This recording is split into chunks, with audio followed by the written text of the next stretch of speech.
now here you go again. You say you want your freedom, but who am I to bring you down?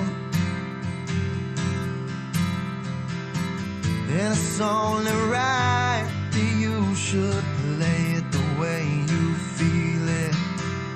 But listen carefully to the sound. Dreams of loneliness are like a heartbeat drives you mad. Oh, the stillness of remembering what you had and what you lost. Yeah, what you had and what you lost. Oh, and thunder only happens when it's raining. And players, they only love you when they're playing. And I said, hey women, yeah, they will come and they will go. When the rain washes you clean, you know. You will know.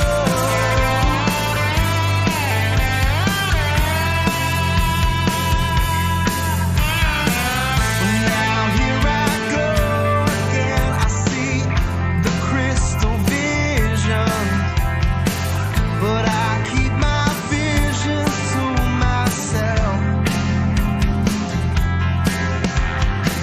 But it's only me who wants to wrap around your dream. But have you any dreams you like to sell? Dreams of loneliness are like a heartbeat drives you mad. Oh, the stillness of remembering what you had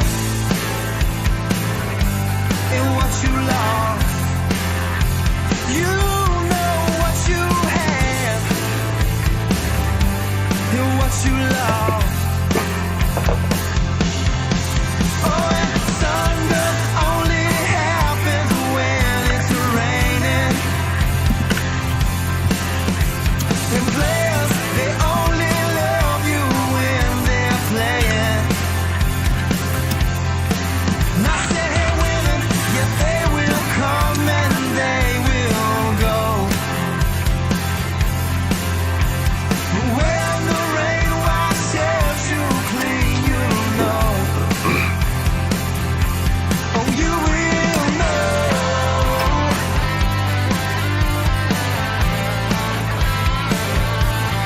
You will know.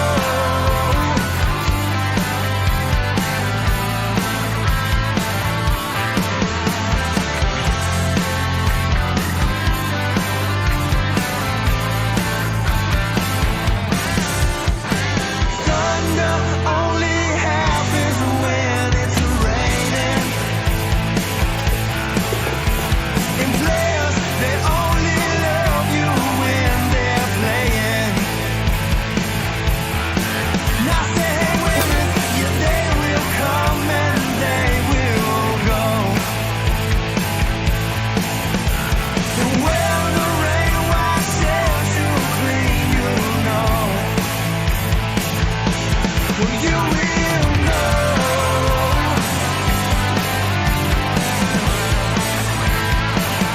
Yeah, you will know.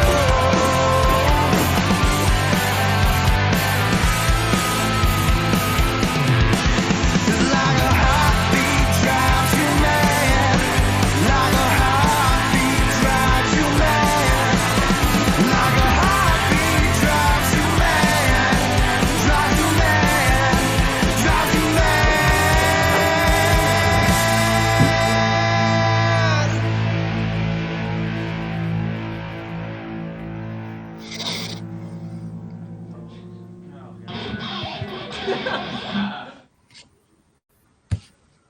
All right. What is up, everybody? How you guys doing? Welcome. It's Wednesday night. You already know what that means. What? that mean? Yeah, something like that. I don't know. We'll start the show off. The words are fucking hard. Sorry. But thanks for guys for checking out the show. As you can see, I am by myself. Don't know where Jeff is. Have not heard from him since earlier this afternoon. And cannot get a hold of him now. But anyways, I'm going to try to wing this on my own. If you guys want to come hang out, obviously. Share, tell your friends. Check us out on Instagram, Facebook, YouTube, Twitch, Twitter, TikTok, all that jazz at Nonsensical Nonsense. And I've already flustered it all up. I fucked it all up already.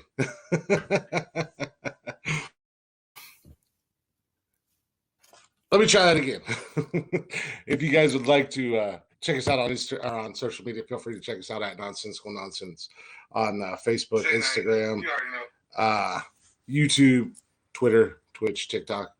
Go show us some love. Go give us a little bit of support. We'd greatly appreciate that. Why do I got to be a hobo? Also, if you want to get all the episodes of the podcast, they're not all as bad as this one starting out. You can check us out on Spotify, Anchor, Google, Apple Podcast. And you can also email us if you'd like at Nonsensical Nonsense Podcast at gmail.com. I think that's what it is. I don't know. That's Jeff's part. That's the only job he has on this fucking podcast. Outside of showing up and turning on his camera, which apparently he can't do that. So, anyways, yes, like Jason Derulo, I am writing solo. I think that's how that song goes. I think that's even the right singer. But I do have some news. I do have a top 10 list. And then we'll just kind of hang out and see what happens. Kind of just fucking roll with it, I guess. And of course, as always, we got Blacktop Mojo music. God, I don't know how to act without having my partner there just cutting me off every 30 seconds. Also, have music by Blacktop Mojo during the break and at the end of the show. If you guys haven't already, go check them out as well. Great group of guys. They allow us to use their music on here, even though Facebook yells at us all the time. But it is what it is. What's going on, Chattersbox? How you doing, pretty girl? What's up, KC? Like I said, I had to, once I couldn't get a hold of Jeff, I had to kind of rush and put some things together. I already had a couple news stories. I have a couple top 10s just kind of laying around. And I was going to do like my own TV show or movie review, but then I realized I don't really watch much new stuff. I've been watching Impractical Jokers. I'm only about 9 years late on that one. But and then to go to bed at night, I watch Sight. Started rewatching that for about the 5th or 6th time, rewatching it all the way through. But if I'm not doing that, then I'm playing Call of Duty, which I've been playing a lot of lately because I get home stupid early now. So I just come home and jump into my bed and jump on Call of Duty and play Call of Duty until I go to bed, I guess.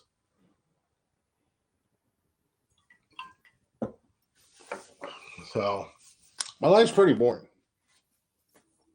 This is about the most adult interaction that I get in a week. Oh, what's going on here?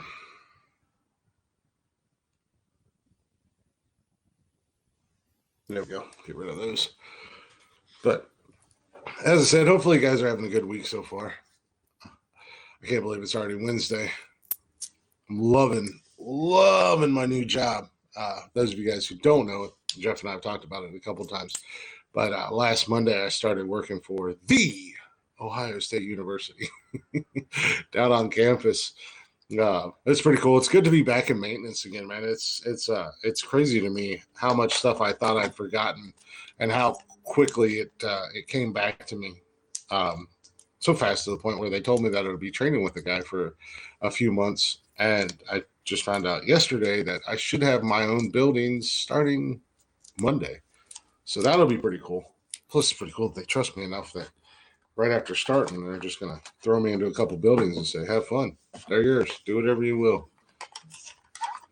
This does not mean I'm an OSU fan, you fucking dummy. Don't you don't you live in North Carolina now? Does that mean you're a Tar Heels fan?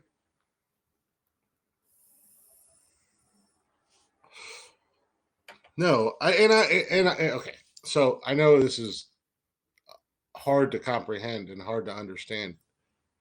The fuck is my? Oh, anyways, I am a diehard Michigan fan, but I'm not. I grew out of that whole "I'm gonna hate Ohio State" thing when I was like 25. I'm not some 40-year-old loser that thinks that a college football team gives two shits and a fuck about me. So I dedicate my entire life to them. So I root for Ohio State, except for 1 week a year.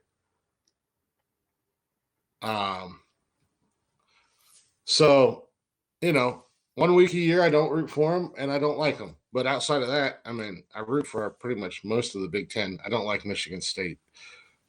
And fuck the SEC, because last night, you know what? I can go into sports right now, and you guys probably going to be like, shut this motherfucker up. But as long as there is a playoff committee and you got my number, you got my Snap, you got my Facebook, you got my Instagram, you know where to find me, girl.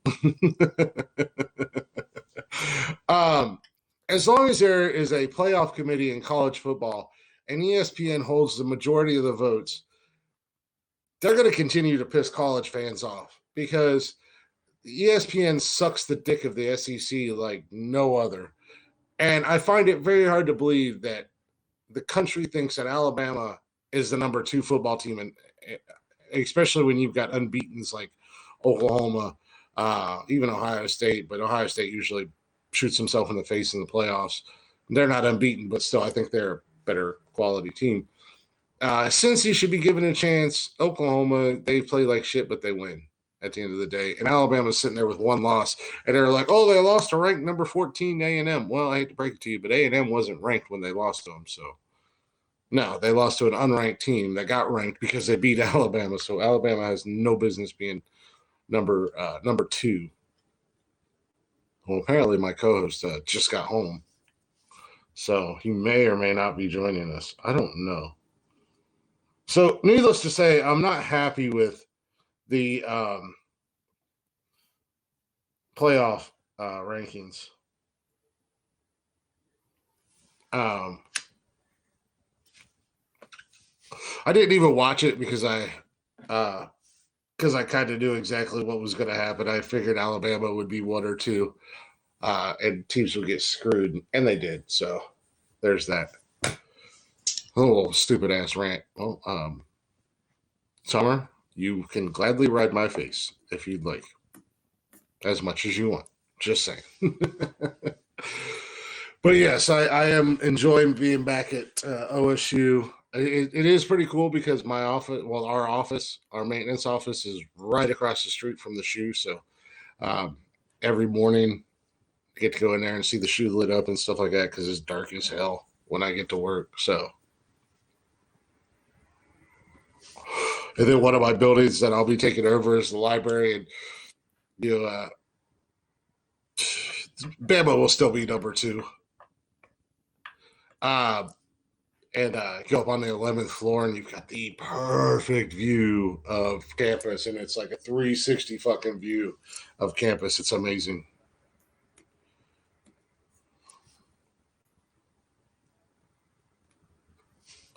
It's really Summer the Chatter's Box. Those of you who don't know, Summer is my fiance.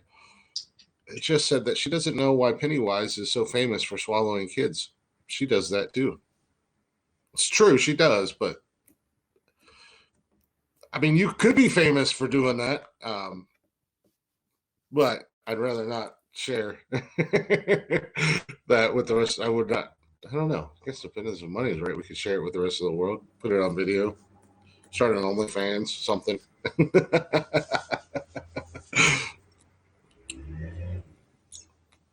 I mean, everybody else does it. It has absolutely no shame whatsoever. I know it is on video. That's what I said. I could start at OnlyFans for you at any moment. I have an archive.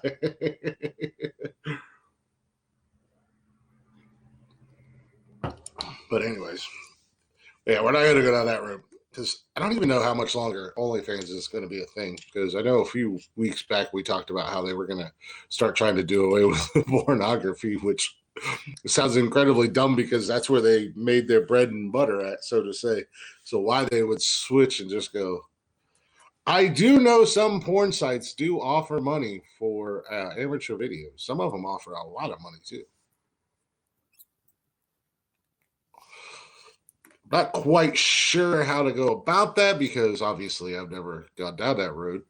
Otherwise, I would probably be a much better off financially.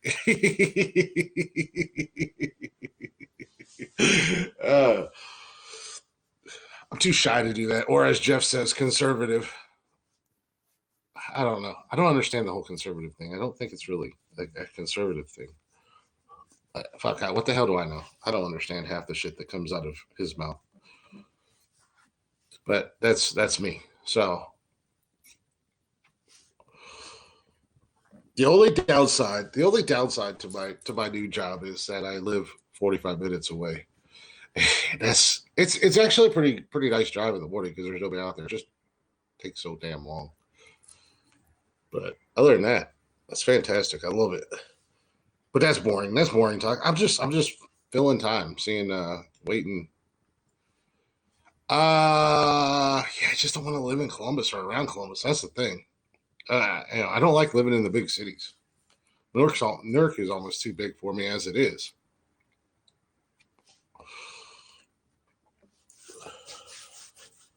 So, but finally got fucking cold up here. I hate the cold weather. But, oh yeah, that's the other thing that happened last night. I come home yesterday and my fucking heater wasn't working. It got down into the 30s up here last night. I was just like, fuck it, I'm just gonna pull a comforter out of my bedroom. And I don't know what it is here right now, but so today when I got home from work, I went down to the basement. I was like, oh, let me check the breaker, see if the breaker's working. Because I'm not going to put a work request in because God knows when the maintenance guys are going to get here. Breaker's fine. So I go and find my furnace for my apartment. Kind of I'm looking around at it and everything seems like it's okay and in working right order. And then I realize that there's a little safety switch on it that when you take that cover off, it doesn't allow that thing to power on. So somebody was down there playing around and pissing around with my furnace and didn't put the cover back on. I don't know if the maintenance guys were here doing their winter preventatives to it or what they were doing, but it's a good thing I know what the fuck I'm doing. Because now it's too hot in my apartment. I'm about to open a fucking window. Went from freezing my ass off last night to now I'm sitting here sweating. But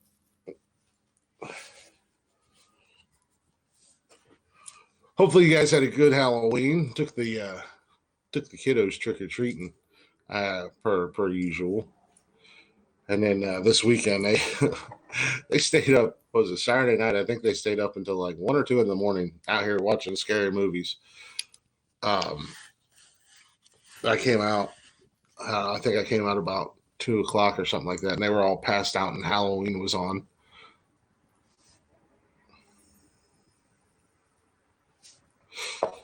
Oh, that's good. Yeah, my fucking fiance, man, she's been getting sick like crazy. She found out that COVID had basically just trashed her immune system. So, like, every little thing that comes around, she gets. She had a nasty stomach bug yesterday, I guess. I don't know. Shit sounds like it sucks. It really does. Let me message this ass clown real quick.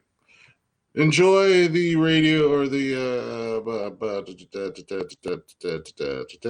podcast silence, I guess you could say. I don't know.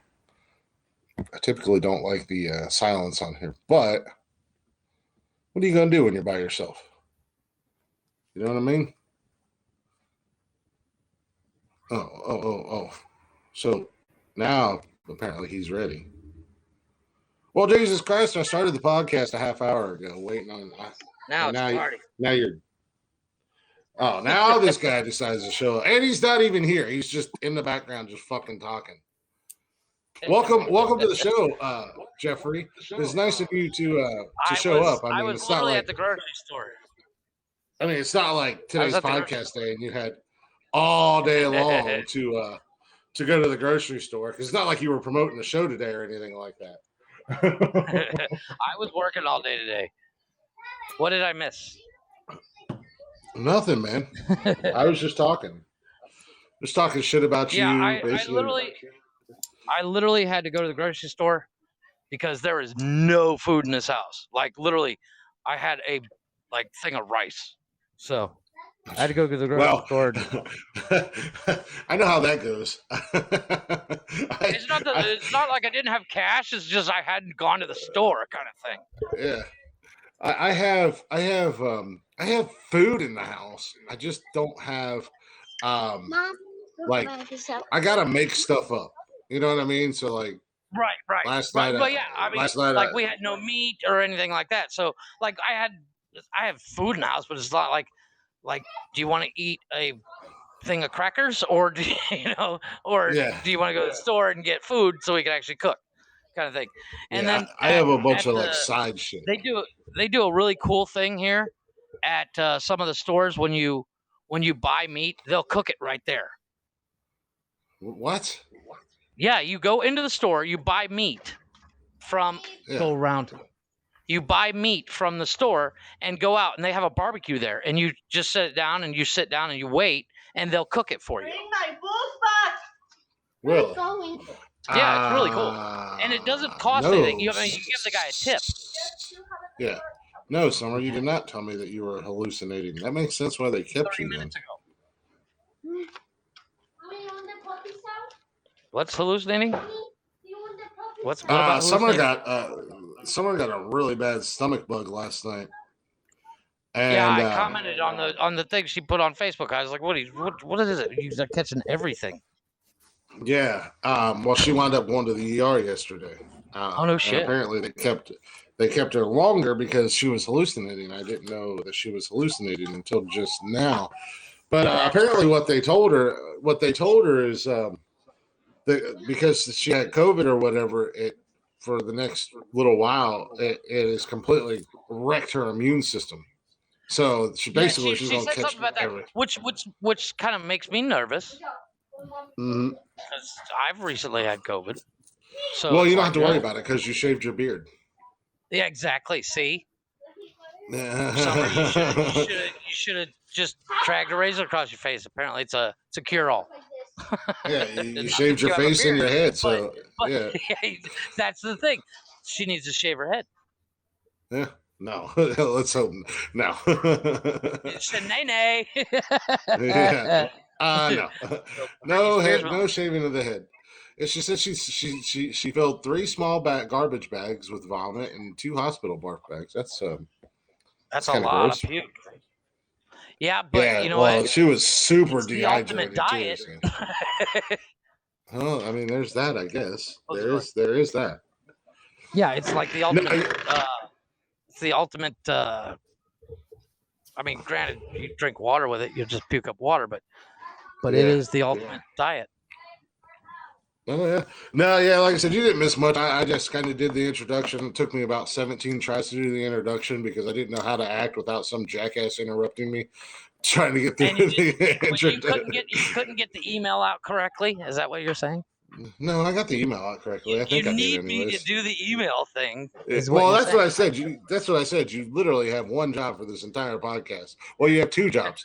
Job number 1 is turn your camera on, and job number 2, turn your camera on and be on time. And job number 2 is to say the fucking email.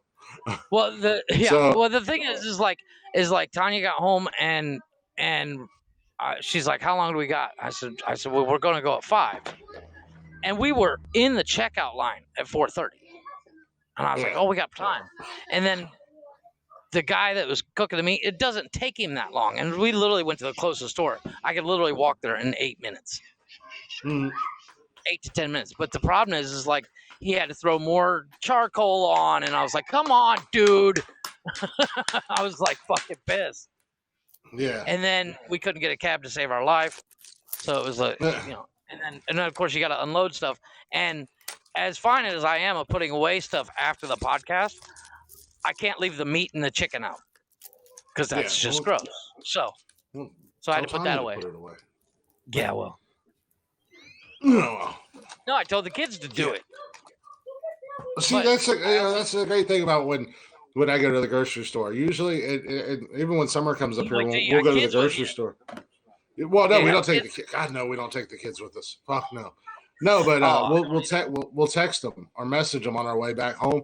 Yeah. We'll be like, hey, we're on our way home. Come down and help carry groceries in. And then if summer's here, I just get kicked out of the kitchen, and then her and the girls put the groceries away. But when it's just me and the kids. Yeah, well, I'm not allowed in the kitchen when summer's here, period. So, but when it's just me and the kids, usually the girls help me put stuff away. So, I can come in and get it put away relatively quick. They don't cook for me. Yeah, they cook. They cook for everybody. Yeah, they cook when they're there. No, well, like I've actually gotten pretty decent at cooking, but the thing is, like this, we bought Mexican spare ribs, and we bought cheese. What they're called? Leave that open. What's the name of that meat besides the ribs? Is it pork? Oh, it's pork. And dude cooks it right there, and you watch him cook it. But the rub they use like that special seasoning rub that he throws it in. It's amazing. They cook all your meat for you, or just what? No. Just what you want. Like while you're in there, you grab your ham, you grab your chicken and whatever. But on your way out, you have the option of like, oh, they're cooking out there. Let's grab some pork chops and some steaks, and he'll cook those up. And then they put them in a styrofoam thing, and you take it home and eat it. Okay, so you can cook what you want for dinner then. Yeah, well, he cooks it. And you just sit there and wait. Yeah. Which is kind of cool. And then of course he fried up a couple onions for us. Yeah.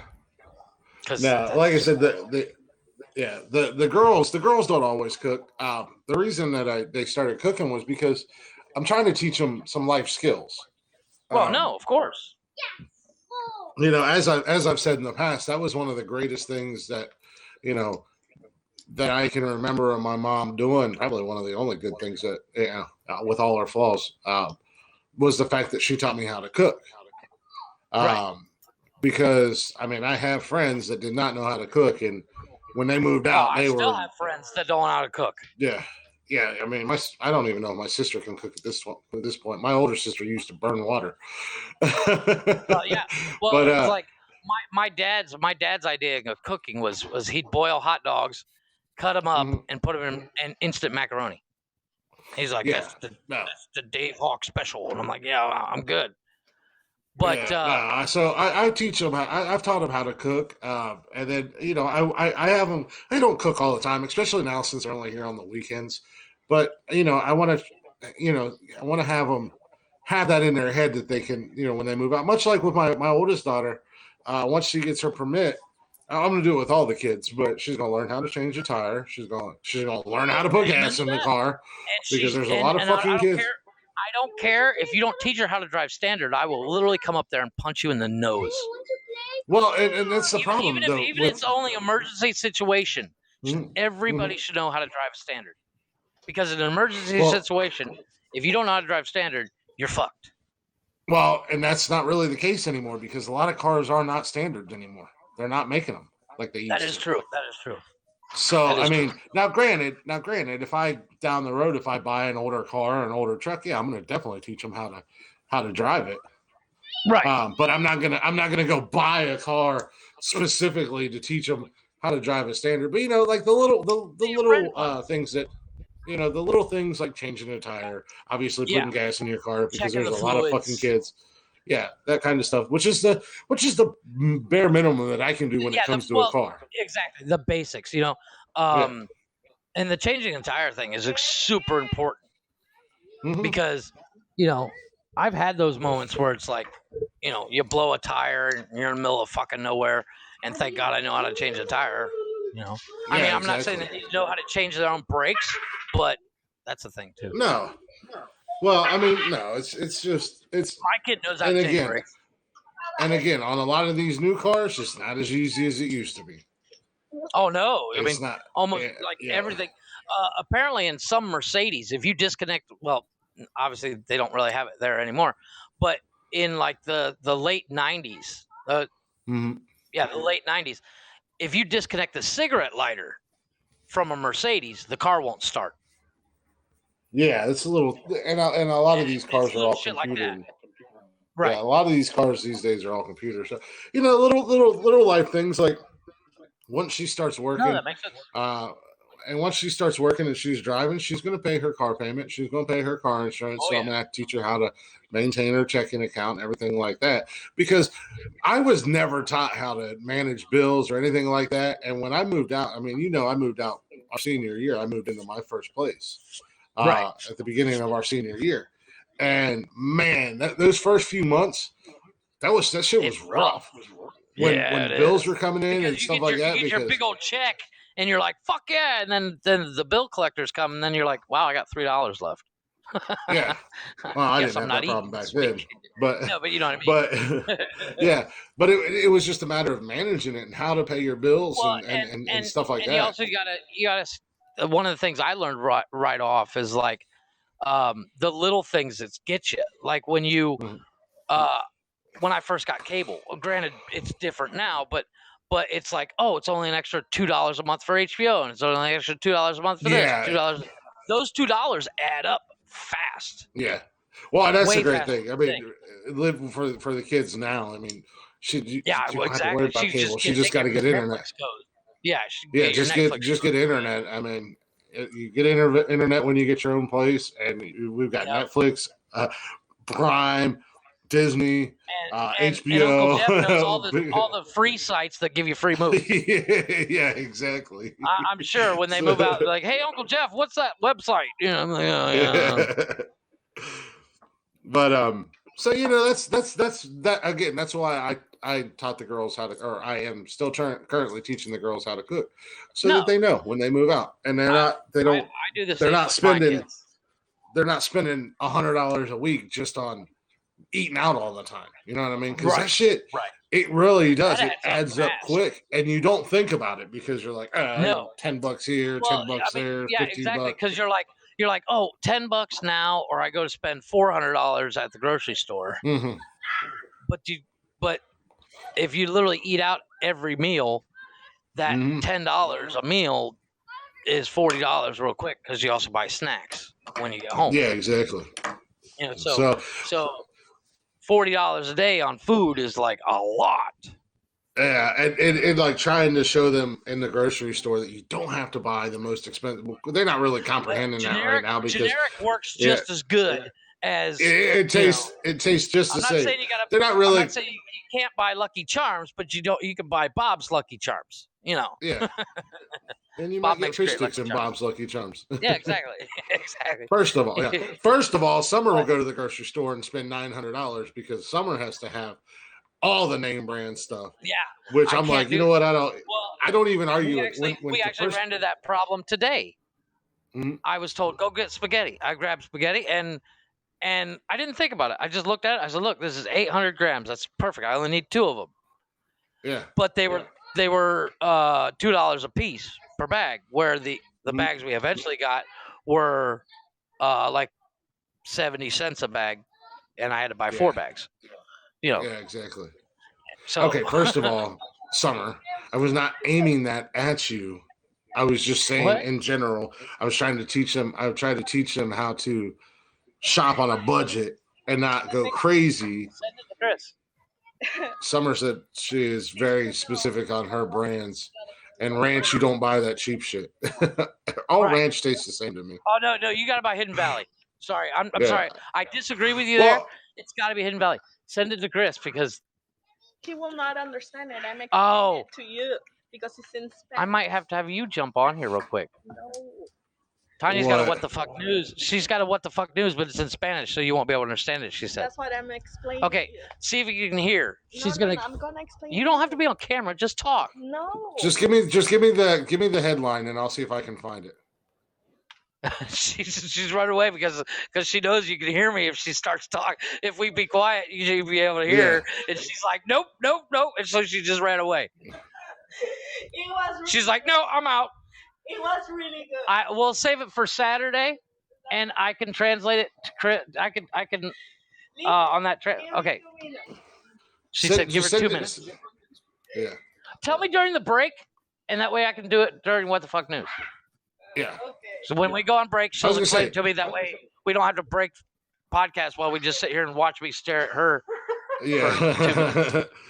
Well, yeah, that or I mean, you can always just give me the English headline, and I can try to Google it. Well, the problem is it's I believe it's probably something that happened in Mexico. Yeah. Well, I can still. It's not like international news. It's like a funny story kind of thing. Hilarious. She says it's hilarious. Okay. Well, maybe. But I do have a movie of the week. Well, Summer is in agreement. Summer is in agreement with you on the ranch, Hidden Valley only. Valley. The first time but see, I can't get Hidden Valley down here, and the ranch down here. When I buy ranch dressing, it's almost watery, like it's more milk than ranch. Where Hidden Valley is nice and thick, and so there's a difference. So there are certain things that I have to buy name brand, like my barbecue sauce. I gotta buy Hunt's squeezable honey barbecue sauce. It's fucking awesome. Ketchup, I gotta buy Heinz 57. I can't buy, Jim Bob's ketchup because it's mostly water. Summer said she'll send you some Hidden Valley. It'll cost you $10,000 to ship it. No shit. The thing is, the ranch, I've gotten used to the ranch here. What I can't get, that's what drives me nuts. Like every time my mom comes down, I tell her, I said, if you do not come with this, don't even fucking get off the plane. You can turn around and go home. Because nice. I want Slim Jims, and I used to want Butterfingers, but now it's mostly, I used to want Reese's Cups, but now we can get Reese's Cups here. So now it's Slim Jims and Butterfingers. If you don't show up with that, don't even fucking get off the plane. Yeah, like I said, the first time Summer came up here, man, she spent like $300 on groceries, and I was like, what are you doing? You don't have to spend that much. That's crazy. But I learned real quick that I'm just not going to argue with her about it. If she's going to spend a fortune, she's going to spend a fortune on groceries, and there's just nothing I can say or do about it. But Dale seasoning is pretty good. I had food left over. I mean, I felt bad for you spending that much money. That's all. I think he forgets that his microphone could still hear him killing his kids. Find my pliers. My gas tank was leaking. Apparently somebody was messing with it. And like literally I got over there because I was heating up food for the puppies. Because the puppies are weaned off their mom because their mom shits like a fucking, she shits and spins at the same time, so it sticks to the walls. And she's mean with them. Oh, it's crazy. This dog she shits on the wall. She doesn't shit on the floor. She shits on the wall. So, like if you miss a walk or 3 o'clock in the morning, she's like, I got shit. I swear to God, she shits on the wall. So I got to scrub walls, and it's a pain in the ass. So, we bought like small chicken livers and stuff, livers and hearts and stuff for the puppies because they can't eat hard food, but they can eat food. Tanya's laughing. I got her laughing because I was talking about the dog shit on the wall. But I turned on the gas and lit the stove and walked away. And apparently somebody loosened the valve where you connect the gas line to the tank, and you could audibly hear it from across the room. Damn. Like and it's literally less than 2 feet away from an open flame. So I was like, just turn it off. I'll fix it during the break. So apparently during the break, I got a bunch of shit to do. We have to play a long song. I want my pliers found so I can fix it. Don't worry, I can do this without you. We've already discovered that. Apparently. Yeah. But no, but I do have a good movie. Actually, I watched it last night for the movie of the week. It's an older movie, and I didn't realize how old it was until I started watching it. Because it stars Jodie Foster. What did you watch? Silence of the Lambs? No, it's older than that, sir. Hell, if that's the case, I could have done your 14-year-old. She's 14 in the movie. Yeah. I watched Candle Shoe. Never even heard of it. It's actually on Disney. It's Jodie Foster's hilarious in it. But it's she gets involved in a long con. Mm-hmm. Like she's an orphan kid, and a guy meets her, and she's got a certain scar that a missing child in England had 14 years ago, and so they're convincing an old lady that she's her long lost granddaughter, and that there's hidden treasure in. You got to turn it down because I'm hearing it. Or close the door. Yeah, you got to turn that down. Good Lord, it sounded like they were right next to you. Holy shit. Yeah, with Jeff's 45-year-old movie, I could have just done a movie. When I started, I was like, well, I don't know if Jeff's going to be here. I also watched True Grit, but I haven't finished it, so I didn't want to do that. It's actually really good. Yeah, I've seen bits and pieces. I haven't watched it. Well, the thing is, I would watch Jeff Bridges sit there for 2 hours because he's got that perfect cadence in his voice. You know, if the dude could read a phone book, I'm like, oh, this is the greatest movie ever. So, you know, and then Matt Damon, he plays a Texan, and he's kind of a dick.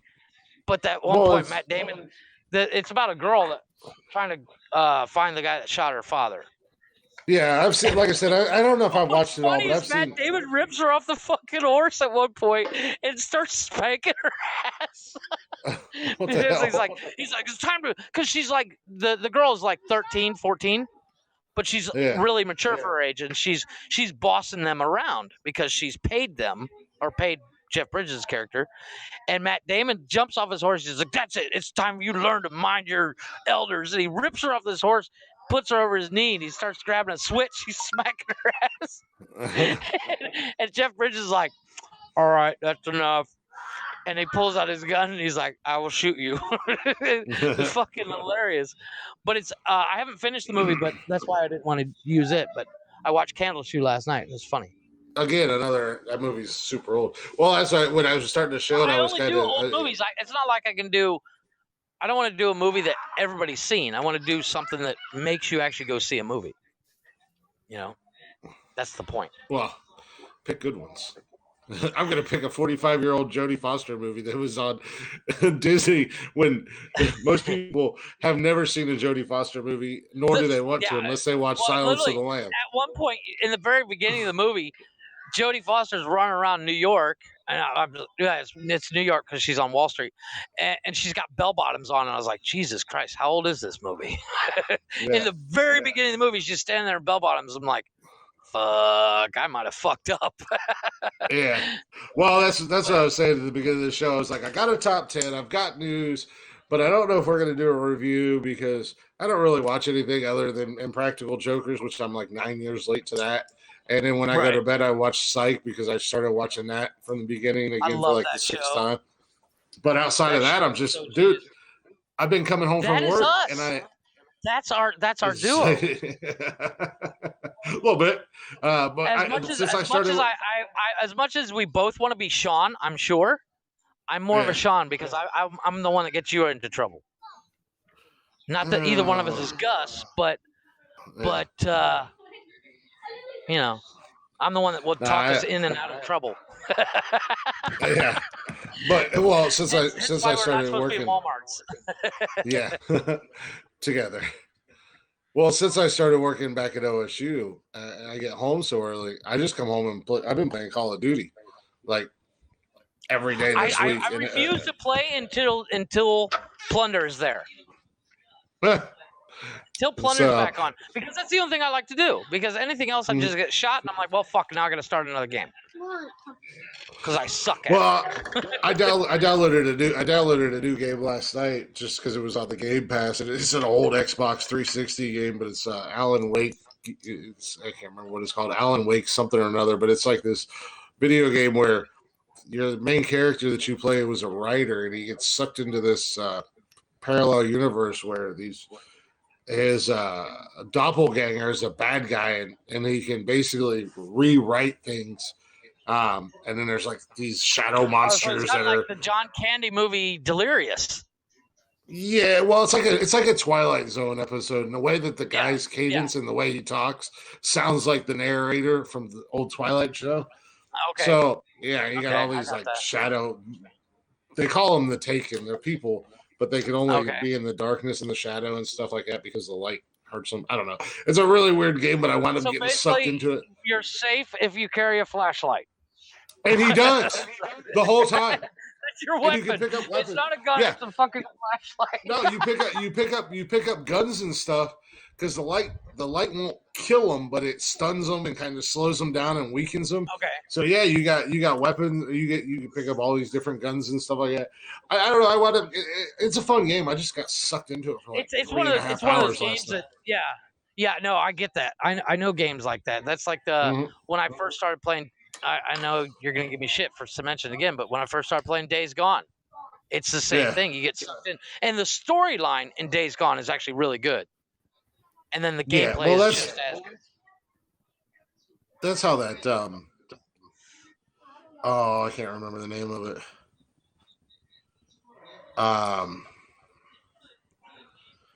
What the hell is the name of that damn game? Horizon? It's one that... No, it's a PlayStation exclusive. Well, I think Days Gone is PlayStation exclusive, and so is Horizon.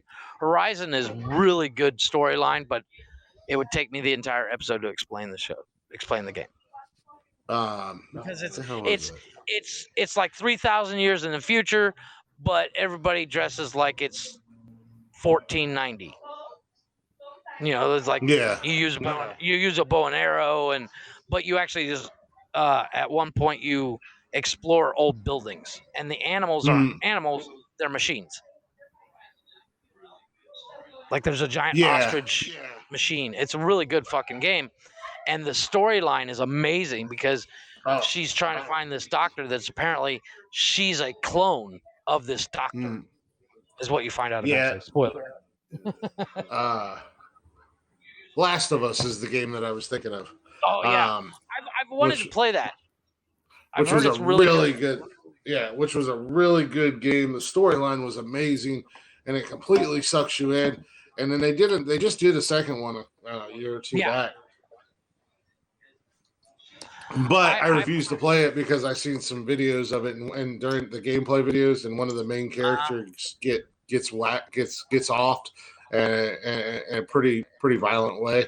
And the girl who's the main character, she's like forced to watch it, and I'm like, how are they going to do them like that? I don't even want to play the game that's anymore. Fucked up. Yeah, because I like both the main characters were so good, and that was kind of why I got into the game. Aside from the story mode and everything like that, but now they're just going to kill them off. Now I'm out. Days Gone. It's 2 years after the zombie apocalypse, and you're literally searching for your wife. And throughout the game, there's flashbacks of you meeting your wife and all this stuff. And the whole game is you trying to find your wife and all this stuff. And, spoiler, she's obviously alive. It was like, she died like 6 months ago. Shit, I'm 6 months too late. So, obviously you run into your wife, but there's certain parts where it's like damn near heartbreaking. It's really good. Yeah, and exactly. So storylines like that, like my son watches me play it because unfortunately with Days Gone you can't have multiple games. It's one game. You can't have like multiple. You can't like you do one game and I'll do another game. No, not multiplayer, but like save points. Like for instance, really? like you can play and I can play at a different time, but we're still playing on the same disc, you know, or same PlayStation. Oh yeah, gotcha. Yeah, it's like Mario kind of thing. The thing is like my son watches me play it and he's like this would make a good movie. I was like, but literally you just watch the game. Well, that's how Call of Duty and stuff is. Their campaign modes are so good. They're like, you know, you're watching a movie, but you're the main character, or you get to control the main character and stuff. So, I mean, that's one of the things. I'm real big on campaign modes. As far as games go. So, I'm not real big on the online thing, but the you know the full campaign or career or whatever it's called, depending on what it is, I love them. Like Grand Theft Auto 5, as you know, it's been out 10 years, and I still play it because it's that immersive. Even if it's just like I'm bored, so I'm gonna drive around for 3 hours and just shoot people, and then fuck up. Yeah. And then shoot her and get my money. But hell, you can't do that anymore since they created the whole online thing. Because as soon as you go on there, some jackass who spends is hiding. And he spent $4,500 on an invisibility suit or some shit, and he shoots you. Yeah, some jackass who plays 24/7, and you can't even go on there and have any fun because the guy just kills you over and over and over and over again. It's like, all right, I don't even want to do this anymore. I stopped playing. I stopped playing. I have with Call of Duty. I stopped playing Grand Theft Auto when they took all the cheat codes and stuff out because that's all I did. I just go in there and put the cheat codes in and get all the weapons and the monster truck and shit like that, and then just drive around and fuck shit up. Actually, I want to watch. I'm gonna do it on YouTube because I'm not gonna pay for it again. But I want to see Grand Theft Auto 3, 4, and San Andreas because they've remastered them. Where if you buy them now, it's like the HD version, and they've done some upgrades and some editing, so it's like better graphics. It's more like Grand Theft Auto 5 in the gameplay, but the same storyline. And I'd rather just watch somebody else play it than actually do it myself because I played it. Yeah, no, There's somebody online on fucking YouTube somewhere playing that game where I can watch them, or Twitch or some shit.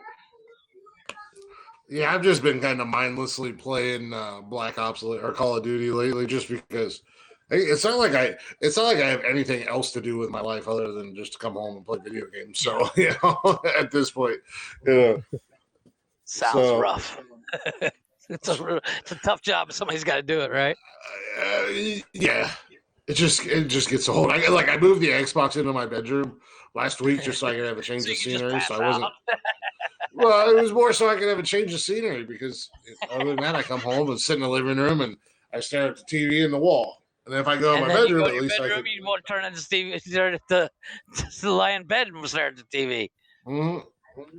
But it's a different wall, and I have different things on that wall in there than what I have on the wall out here. Commercial, you're like, oh, I gotta fix that poster.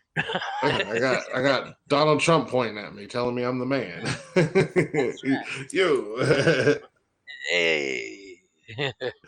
So that is my life in a nutshell. I switch my video games around so I get a different room to look at for. During the loading screens. Yeah. That's the other problem I have with fucking Call of Duty is it takes forever to load in. Well, yeah, sometimes.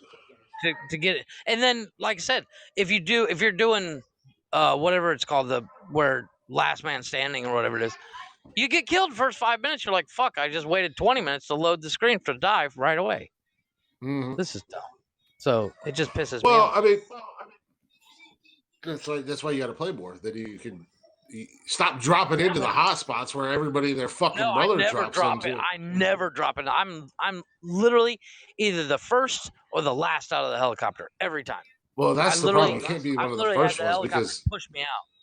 Yeah, you can't be one of the first ones because that's everybody's jumping right off the bat. So. Right. Yeah, I've learned my lesson, but I literally just walk away and wait for the helicopter to push me out. Like my guy just need to jump. You just need to spend the money and buy Call of Duty, the new one that I have, and then we can just play multiplayer and stuff like that all the time together. I want to check out that Vanguard. That Vanguard looks badass. I'm gonna wait on Vanguard for a little bit. But wait till the Call of Duty that I have now that I got is based in the 80s, so it's a lot of 80s throwbacks and stuff like that. Nice. It's pretty cool, but we just get on there and play a little multiplayer, and I'll just carry your ass because I'm a bad man with it. So I'm putting that out there. Any of you fuckers that are listening, think you can roll with this guy in Call of Duty, little Nuketown multiplayer? Let's roll. I'm a bad man. I'm killing everybody and everything. Much like real life, I'm just standing in the background holding a grade. Tell me when to throw it. Yeah. Last night when I was playing, there was a guy, him and I went to play a few games together. And the first game we were in, I didn't even know anybody else had a mic, and I have a tendency just to talk shit. I do too. And he was like, "God damn, Glick, you think you could save some of them for us?" And I was like, "What do you mean?" He's like, "I'm sitting down here at the bottom, can't kill anybody. Your ass is up there with like 3 times as many kills." I was like, "You want me to hang back?" He's like, "I mean, yeah, but," I was like, "All right, I'll let you get some kills." Yes and no. But I actually talked with one guy while I was playing Plunder, and I was like, I've never gotten to first place.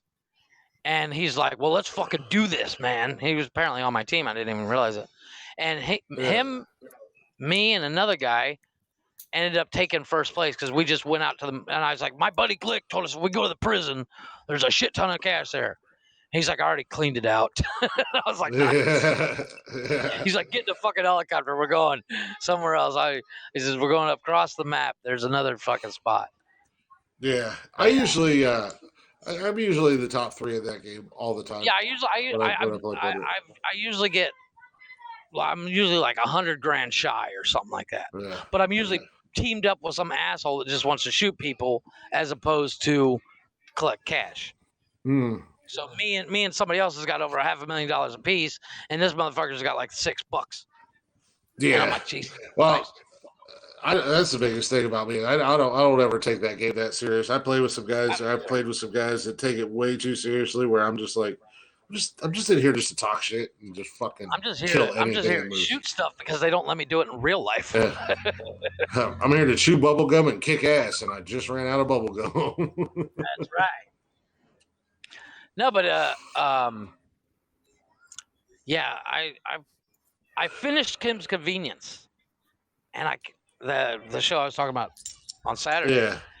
And it ends on not quite a cliffhanger, but it's like where it could have been completely wrapped up or set up for another season. But I think I don't know. I have to take the time to actually look it up to see if it's been canceled or not. Yeah, I haven't started watching it yet. Dude, I cannot stop. Squid Game. No, I cannot stop watching Impractical Jokers, man. That fucking show kills me. I watch it at work on my I've seen episodes of it, and I've always been like, eh. I watch it when I'm on my lunch break at work too. Jesus. I mean, as opposed to actually, I don't know, eating lunch. No, I eat lunch. I watch it while I eat lunch. Oh, I get so. Yeah, it was always. But the fucking show kills me. I was sitting there watching the other day. The guy that I'm quote unquote training with, he was. I was laughing my ass off. He's like, "What the fuck are you watching?" And I told him. He's like, "Oh yeah, that show's fucking hilarious." I was like, "Oh, trust me, I know. I can't stop watching it."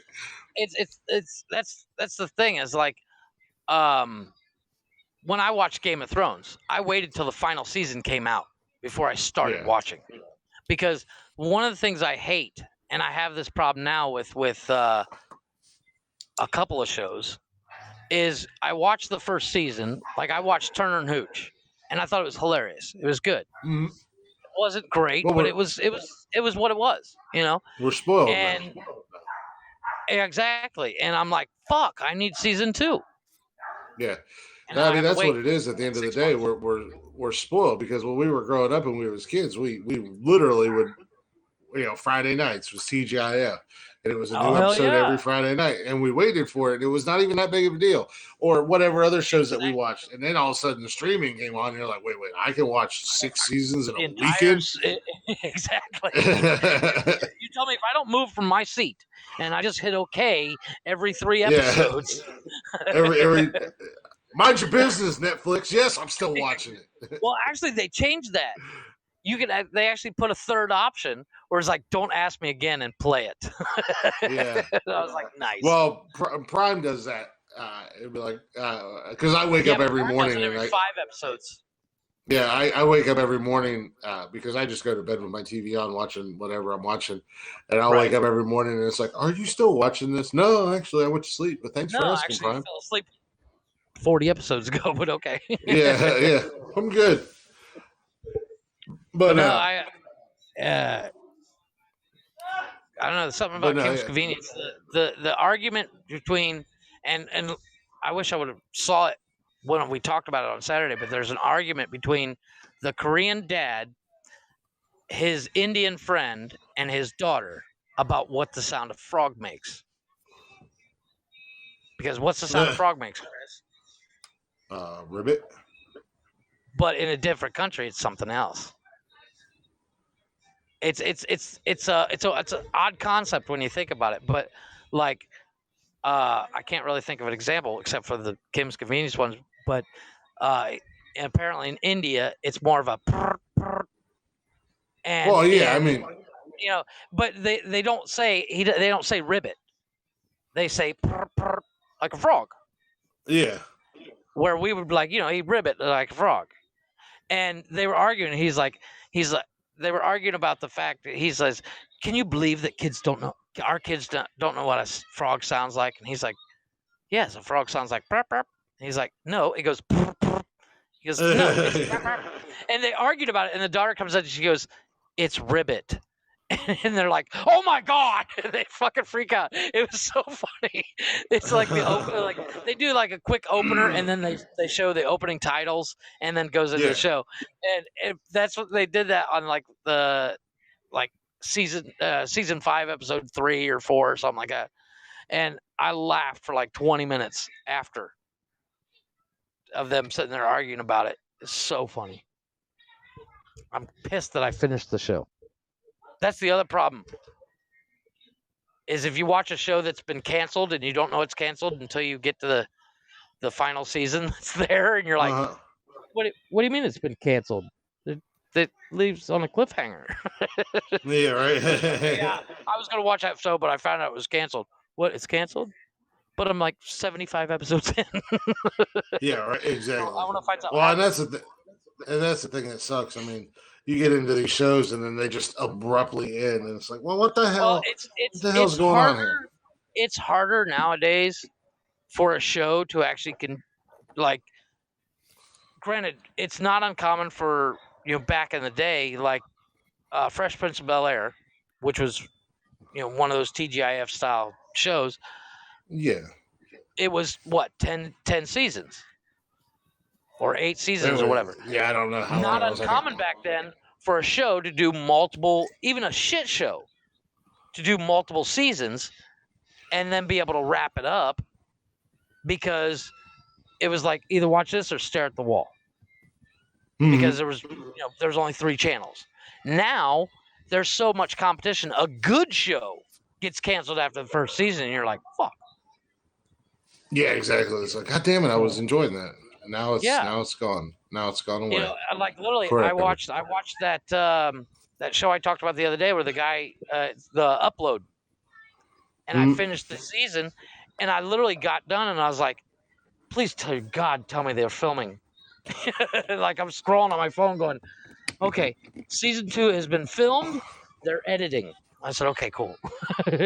Yeah, I do that. I do that a lot with shows and stuff like that. I'll finish watching a show and be like, I wonder if there's gonna be another season, and then I Google it. Or a movie. Like, I'll watch a movie.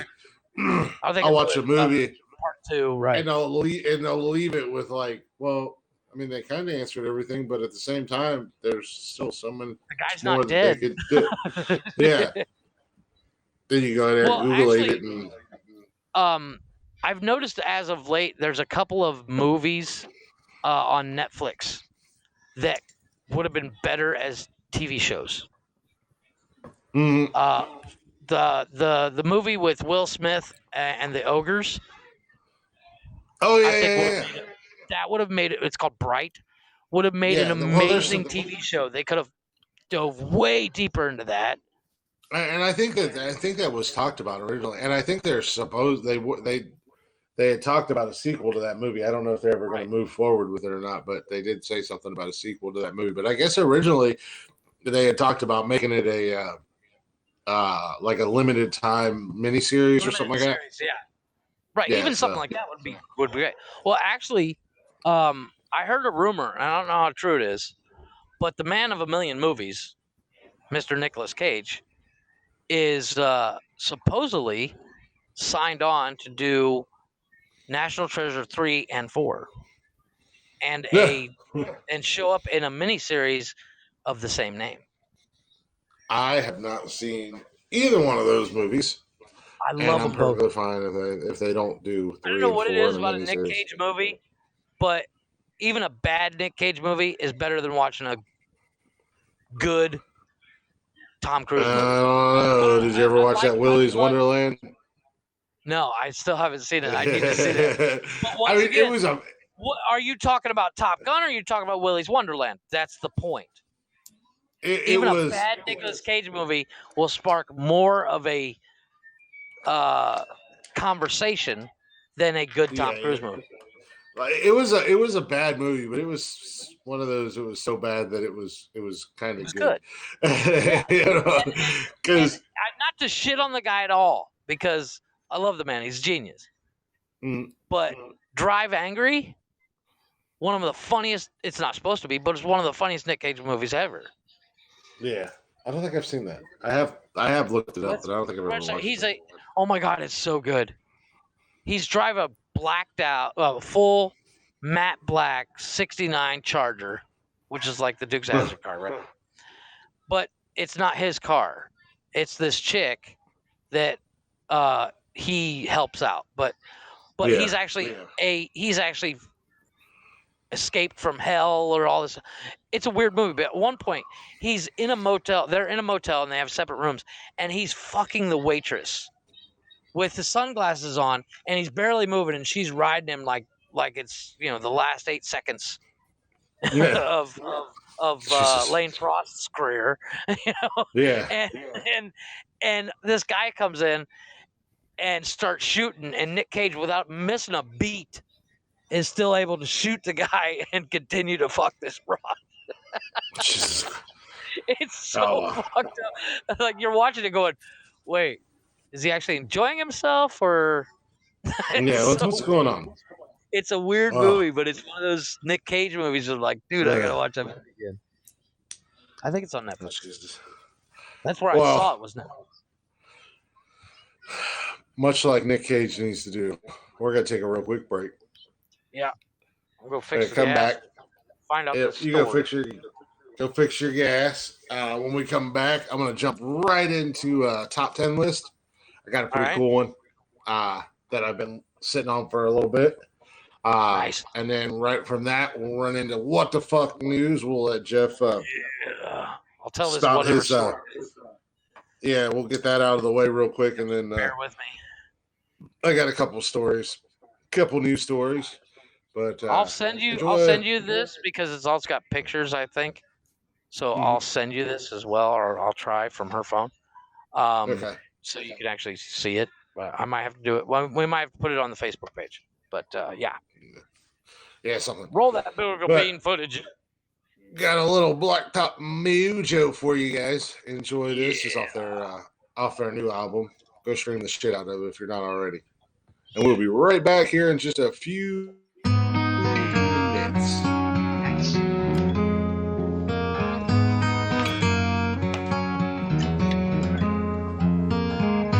Inside on the outside, dead, dumb and tongue-tied. Oh, hey there, young man, what's wrong with you now? You're sitting silent, you don't make a sound. Longing for one time, her eyes might meet mine. Oh, she looks up in here and smiles so bright. She never saw me as they both went by. Jealousy,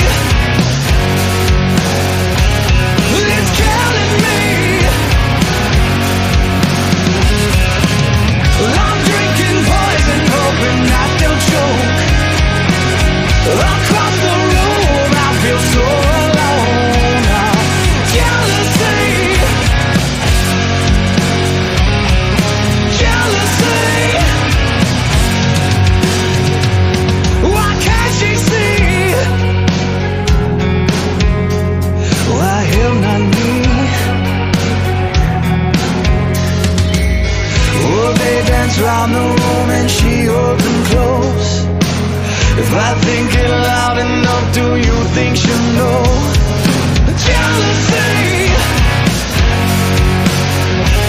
it's killing me.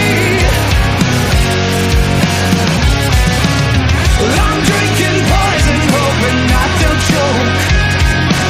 Across the room, I feel so alone now. Jealousy, jealousy.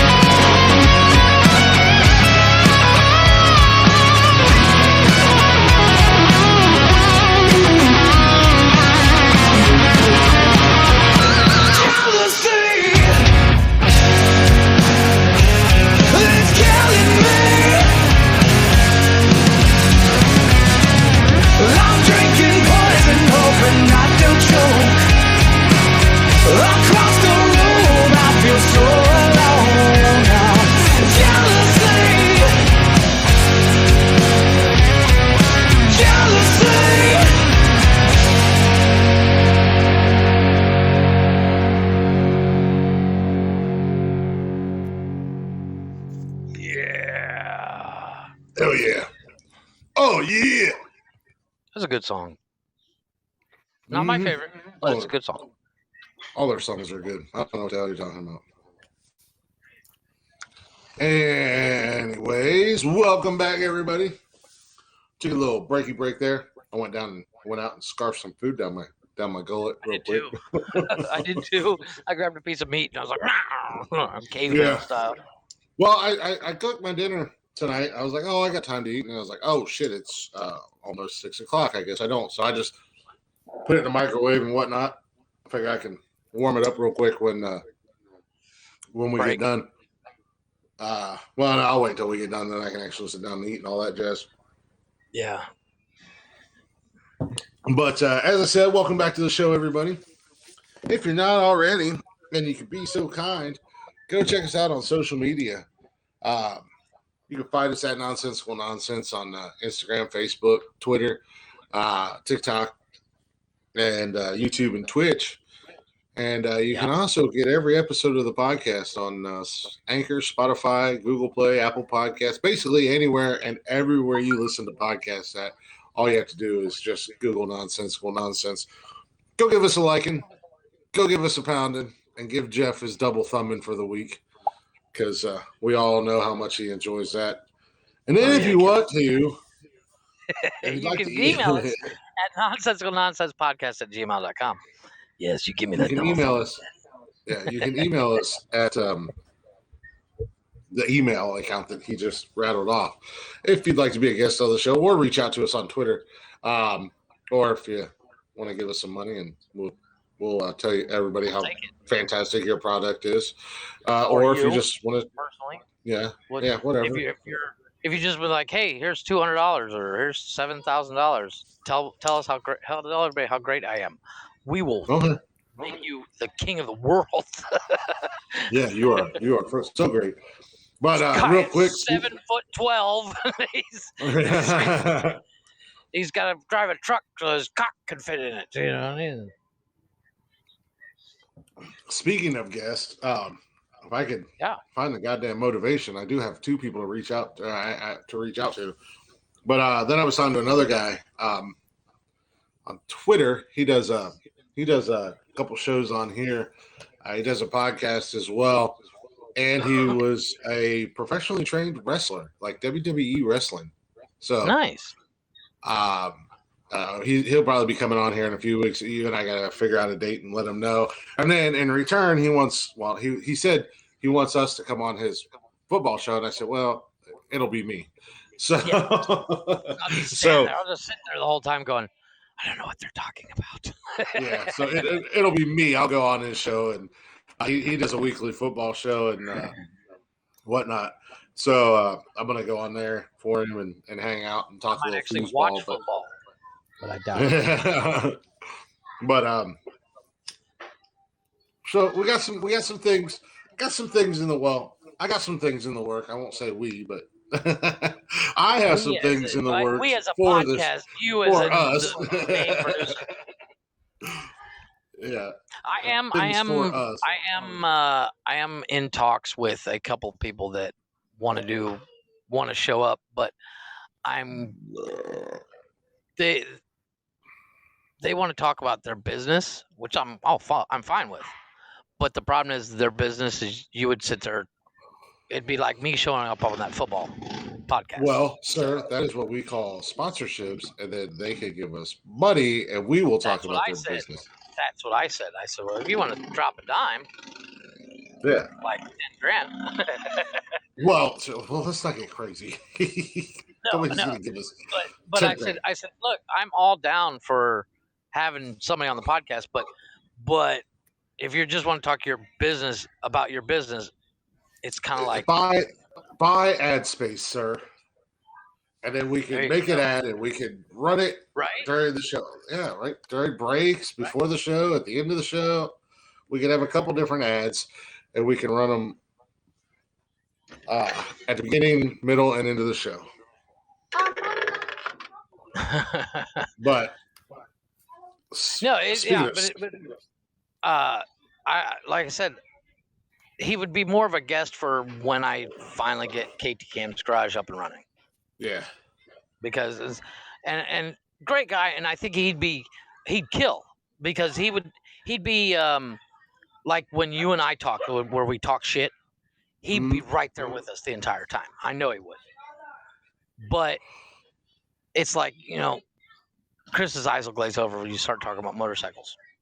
Yeah. Or cars. Yeah. It happens. So. But like I said, throw out the idea to buy some ad space. And exactly. We can make ads. I said, we got a lot of people come down. And you can do it in Spanish. Yeah. Sure, I can find it's not even a matter that we have a lot of people that come down there, but we are listened to in like 8 different countries, so we have that going. I know, which is kind of impressive. I don't know. Like I tell you, but it's still impressive. Like I tell you all the time, if you would just get onto our fucking Twitter page and make posts, that is the best, and it's free promotion because. It is what it is with Twitter. You just don't act like a jackass, and it's for our show. Problem is, well, as long as we're not following anything that's going to trigger me. No, trust me, we don't, because I'm the one. For the most part, I handle that. It's a lot of podcasts, some sports stuff, some actors, some musicians, stuff like that. But speaking of stupid people, I know I'm not Pops, but I'm going to use his intro. I do have a top 10. I haven't even actually talked to Pops in, I don't know, a couple of weeks. Well, they took off for Florida. Picture. They're in a campground, for like next 3 months, which means the signal's gonna suck. Yeah. And it's like, well, they left Saturday. How are you gonna do your job from a fucking campground? And they left Saturday. Didn't say hi, bye, kiss my ass, or anything. So okay. But I'm going to use his intro for the time being because I don't have a top 10 intro because somebody hasn't done it yet. But yeah, I'll get on it. Let's just do it. It's my top 10 because it's my show and I do everything and I have a microphone. So here's my fucking top 10, you stupid pricks. I'm going to download that clip right there. And that's going to be your top 10. You are welcome.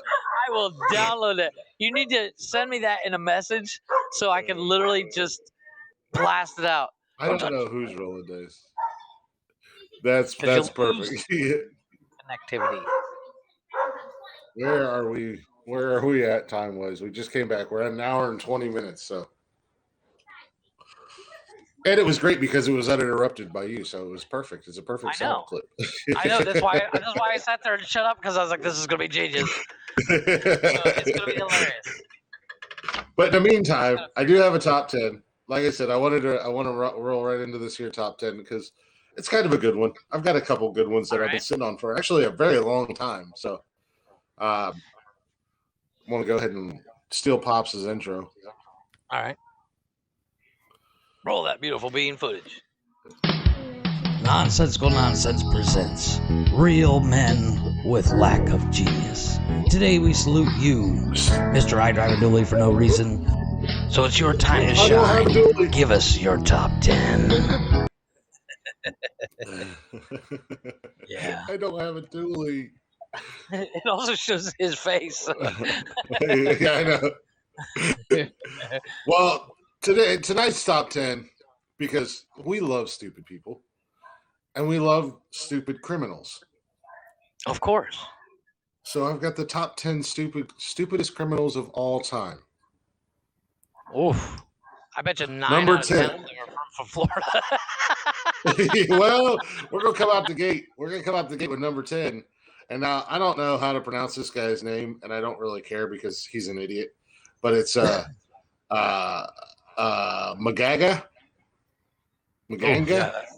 Yeah.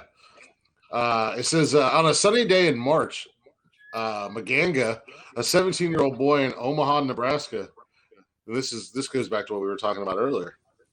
Decided to stick a gun in the face of a woman who was taking her son to school, demanding that she give him her car. She, of course, obliged, and the boy was about to take off when he realized the car had a manual transmission, which he was unable to drive.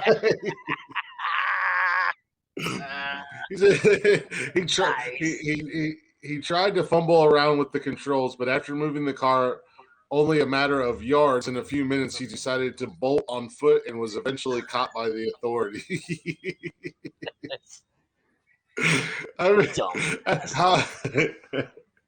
That's one of those. Karma's a son of a bitch. Teach your kids how to fucking drive standard. Mm-hmm.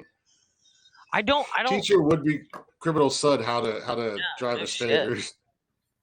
Good Lord, that's terrible. Number 9 on the list, we got Derek Mosley.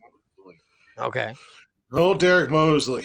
Planning is hugely important when trying to pull off a crime, and essential to the success of the act that every detail be well thought through in advance. But Derek Mosley didn't place very high importance on these things before he decided to rob a gun store armed with only a baseball bat. Seeing as it was a gun shop, the manager pulled a gun on the would-be robber and kept him in the crosshairs until the authorities arrived. I feel like that should be number 1. It doesn't get any dumber. How did he see that playing out? Oh, sorry, well, and that's a baseball bat. Take all the guns. Well, yeah, and that's the thing. It's not like gun stores are incognito, and you don't know what kind of store it is when you walk, because there's big signs and neon lights and and everything else. You know what you're doing. It's not like he thought he was walking into a hardware store. Yeah, that is. I wouldn't even walk into a hardware store and try to rob a hardware store with a baseball bat because there are weapons for days in a hardware store. No, but it's not like he was like, I think this is a 7-Eleven. I'm gonna rob Yeah. it. Oh, shit, it's a gun store. Yeah. Son of a bitch. God damn it! Again? That's like that time I tried to rob that Dunkin' Donuts. Yeah. Well, you know the old saying, don't bring a knife to a gunfight. Well, in that situation, it was a baseball bat. Either way, did not work out for him. We got coming in at number 8, old Joey Miller and Matthew McNeely. These men were behind likely the worst and least thought out disguises in the history of crime. When committing their misdeed, yeah. Give me your shirt. They won't know it's us. Yeah. While committing their misdeed, they didn't use the mask hoods typical of most criminals, but instead chose to draw on their faces with permanent marker. While they may have made them hard to recognize during the crime, permanent marker is, as the name suggests, notoriously hard to remove. Which left the men extremely easy to identify when the police were looking for the culprits. The dumb stunt earned the duo the nickname Dumb and Dumber. That's him, officer, the one with fucking penis on his head. And then Buddy obviously drew on it. Yeah. Well, it says the dumb stunt earned the duo the nickname Dumb and Dumber.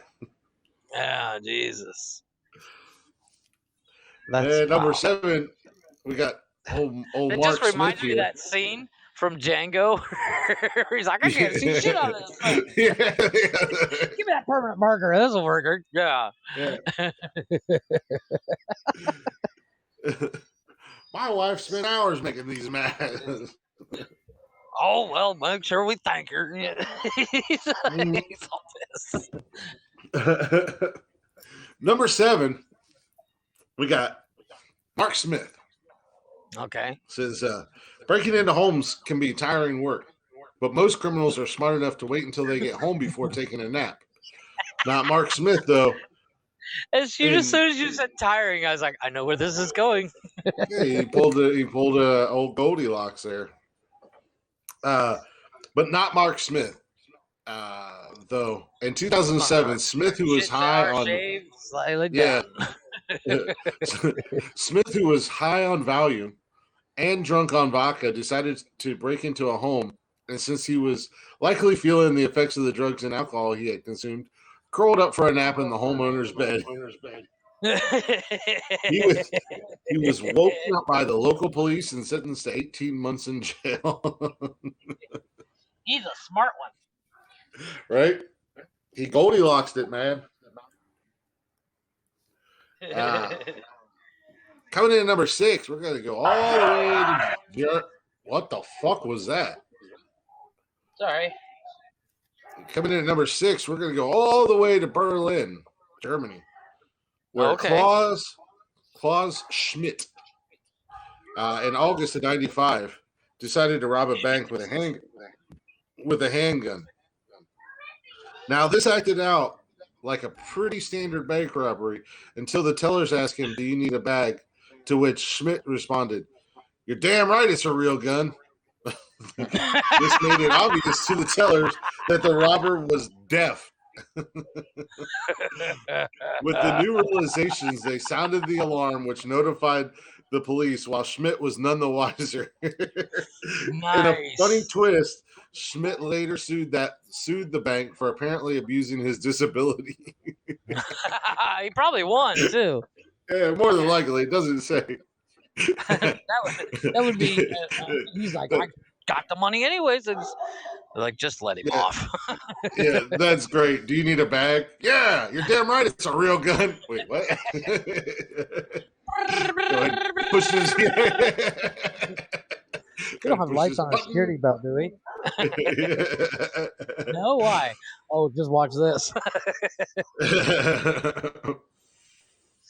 Oh my God, poor bastard. Halfway through the list, we got Mr. James Blankenship. While attempting to break into and rob his own mother's home during broad daylight, James got spooked and went to hide in the crawl space. When apprehended by police, Blankenship was extremely stunned because he didn't think it was possible to be arrested for burglary. I still can't say that word. During the day. That's right. This guy thought he couldn't be arrested for burglaring because it wasn't nighttime. I didn't know that you could only burgle at night. I didn't know that was a requirement for burgling. Well, I'm sorry, but if the cops would have showed up, I would have just put down the stuff and stood to the side and be like, no, I'm just visiting my grandma. Because it's my grandma's house. Yeah, exactly. I'm just here visiting my mom. Leave me alone. This is her house. I was checking the crawl space. I was checking the pipes and stuff in the crawl space or something. I wasn't burglating. Yeah, I want to make sure. I want to make sure the fuse panel functioned properly. Yeah, I was just checking on mom. I was being a good son. I was money and jewels in that bag or nothing. Yeah, those are. I got those. I got that jewelry for her as a gift. That's a surprise. It was Mother's Day is right around the corner. Yeah, exactly. Thanks for ruining my Mother's Day gift, you assholes. Mom, can I get some bail money? Right? Got dummy. Fucking dummy. Number 4 on the list. They just keep getting better, man. Number 4, Darren Kipton. One of the keys to success when completing a burglary. I don't know why I can't say that word. That's okay. I can't say amicably. I don't think I can say amicably. Yeah, I can't say it either. Yeah, I can't say that word. I sat there and tried to say it like 40 times last night. Nice. But one of the keys to success when completing a burglary. Burglary. When you want to burgle something. When you want to take something that's not yours. Just give the definition. Or Webster's dictionary. Can you use it in a sentence? No, I can't. No. That's why we're giving you the definition. He walked in and took what wasn't his. Yes. Anyways, when you're keys to success when you're burgling is to pick the right target. The best target is likely an empty house, while pretty much the worst possible target would be a house full of police officers. Well, the latter is exactly what Darren Kipton decided to choose. The house was selected as his target was already burgled, and that was the actual word they used. I didn't fix it, so I didn't sound stupid. The house was already burgled earlier in the evening, and thus police officers were already on the scene. When Kipton tried to break in, also Kipton tried to rob a separate house earlier in the day, but cut himself and fled. However, he left a trail of blood at the scene and could therefore be identified to that crime too. Just could you imagine being the cop and you're on the scene filling out paperwork because the house was burgled? You see this guy Jimmy and like, what the fuck are you doing? Tightening the bolts. This was loose, so I wanted to fix it. Jesus. You're trying to open the door, and the cop just opens the door and be like, "Hi, how you doing?" You just like, "Fuck." Scuff me. On a side note, James says he's sorry that you got cancer, and he will say his prayers for you. And Summer also said you look like a convict, so apparently you look like a convict with cancer. There you go. Looks to be you. So I'm winning all around here. Yeah, right. That's why I'm a winner. Yeah. I'm winning at life, goddammit. Tiger Blood. Speaking of Tiger Blood, you know they're doing a season 2 of Tiger King. No, I never watched it. I gotta watch that shit, dude. Oh my god. I saw the trailer and I was like, how are they gonna do a sequel? So I gotta see. I get to watch another train wreck here next week. Absolutely not. Number 3, we got Ruben Zarate. In 2008, an 18-year-old man named Ruben attempted to rob a muffler shop in Chicago. After demanding money, he was told that most of the cash was stored in a safe that could only be opened by the manager, who wasn't scheduled to come in until a few hours later. To have himself some trouble, to have himself some trouble, Ruben left his cell phone number for the store to call him back once the manager arrived. Of course, the store first called the police and then called Ruben back. When he came back and noticed the police were waiting for him, he engaged in a brief shootout with the cops before eventually being arrested. He was pissed. He's like, "This is bullshit." Yeah, it was like, oh, I can't believe that these motherfuckers called the cops on me. I'm gonna shoot at them, and then I'm gonna shoot the cops. Yeah. You know what he should have done? He just took a bunch of catalytic converters, and he probably would have made more money. Probably. Well, I mean, at least he was. That's what I would have done. I'm like, give me all the catalytic converters. Let me go. He sounded like he was a pretty nice guy. He's like, oh, okay, no worries. Here's my phone number. Just call me when the manager comes in, and I'll come back. He's like, I'll come back and rob you then. Take my Here's card. my card.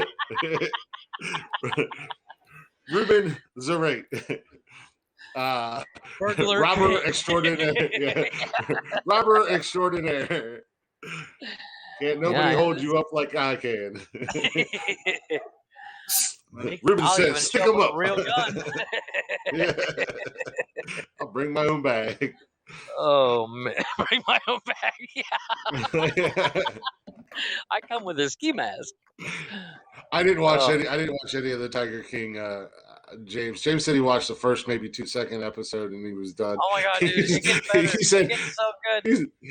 He said Ruben was like, I can't believe there's no trustworthy people around. Right? I trusted you. Number 2, Mr. Albert Bailey. I'm sorry. That comment was hilarious. I can't believe it's so honest people. Oh shit! Oh, that hurt. Oh, okay, go ahead. Sorry.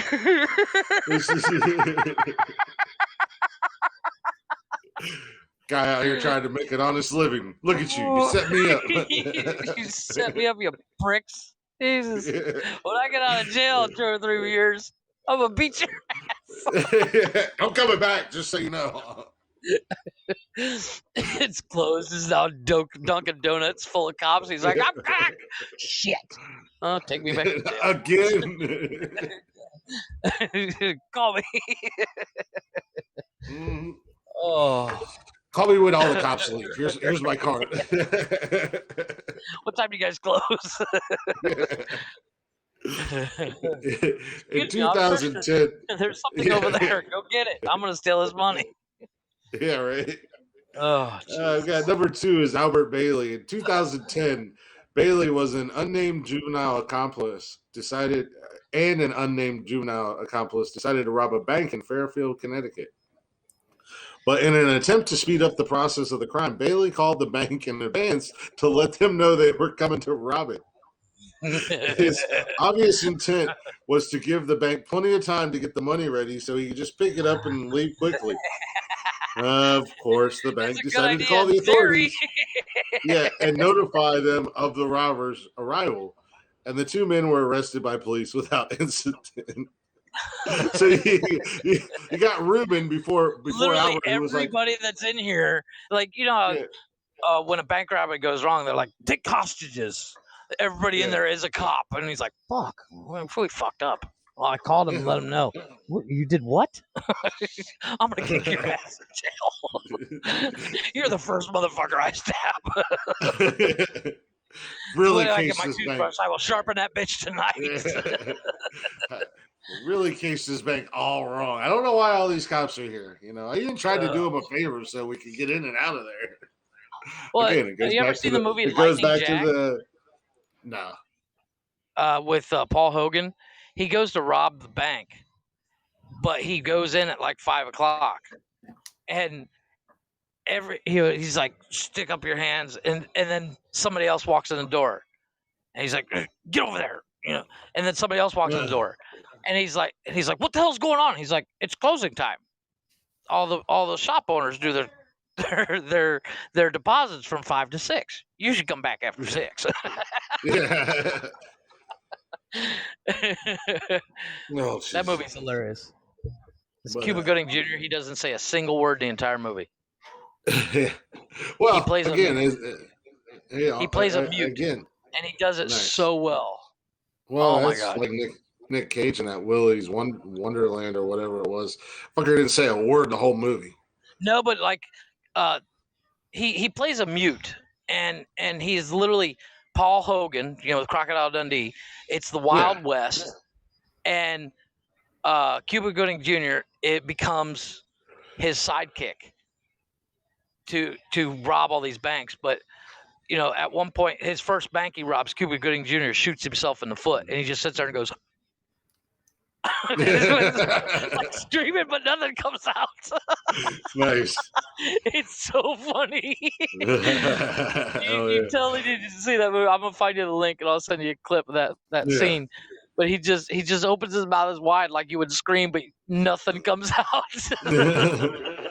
Oh yeah. Well, number one on the list of dumbest criminals.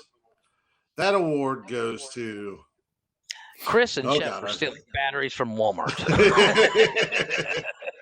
That would be fucked up. What's going on, Tony D? No, number one goes to Dennis Hawkins. The stupidest criminal out has got to be Dennis Hawkins, a 48-year-old man who tried to rob a bank in Schittsburg.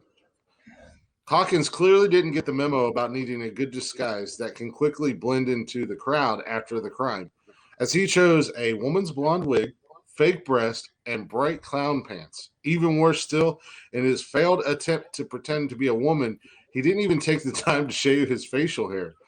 As if the man wasn't noticeable enough, he drew even more attention to himself when he tried to steal a car from a nearby gas station, where the attendant then called the police, who apprehended Hawkins soon after. I mean, well, kind of the object. That guy probably would have gotten away with it this time, like in 2021, because he could be like, I identify, so I don't have to shave. I identify as an idiot. I don't know if you've seen that GameStop video. Yeah. Or that it's ma'am. No, it's not. I support your decision but your voice is deeper than mine. Yeah. I hate to break it to you, bro, but in no way, shape, or form will you ever be a man. Actually, you can be whatever you want. Thing about identifying, there's a TikTok video. It actually was a YouTube video, but it's a demonstration on how cops actually deal with multiple suspects. And it's a black kid and a white kid. And he goes, white male, take 2 steps forward. And of course they both start moving. And he says, I said white male. And the black guy, guy's like, I identify as white. And the cop's like, what the fuck? What do I do?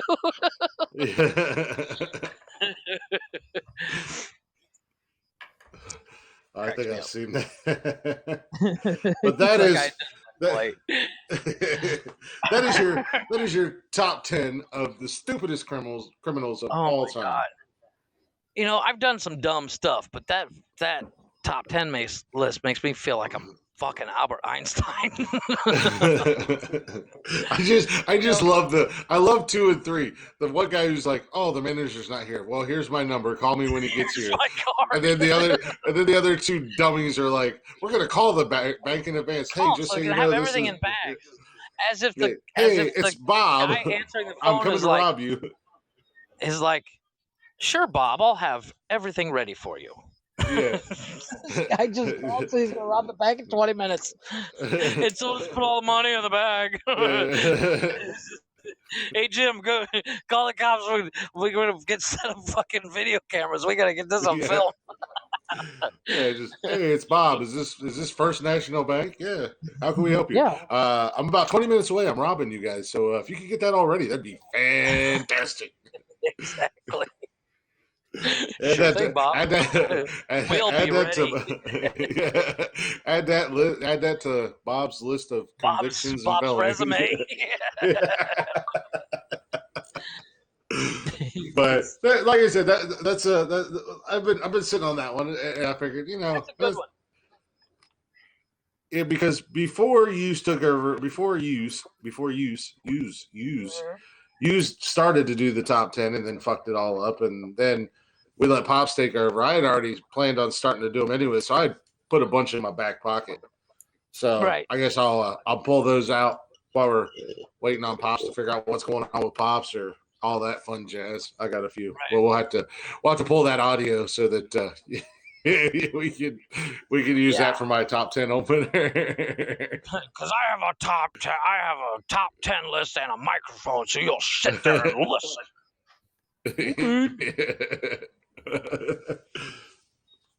That's hilarious. That's how I roll. Man. I mean, I understand the need for planning in a robbery, but planning by calling them.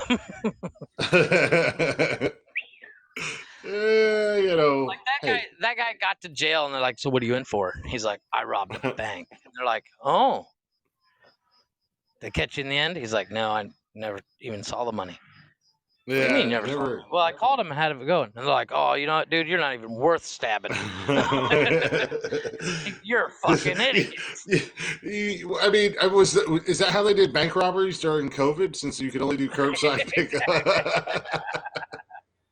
Exactly. I don't know, man.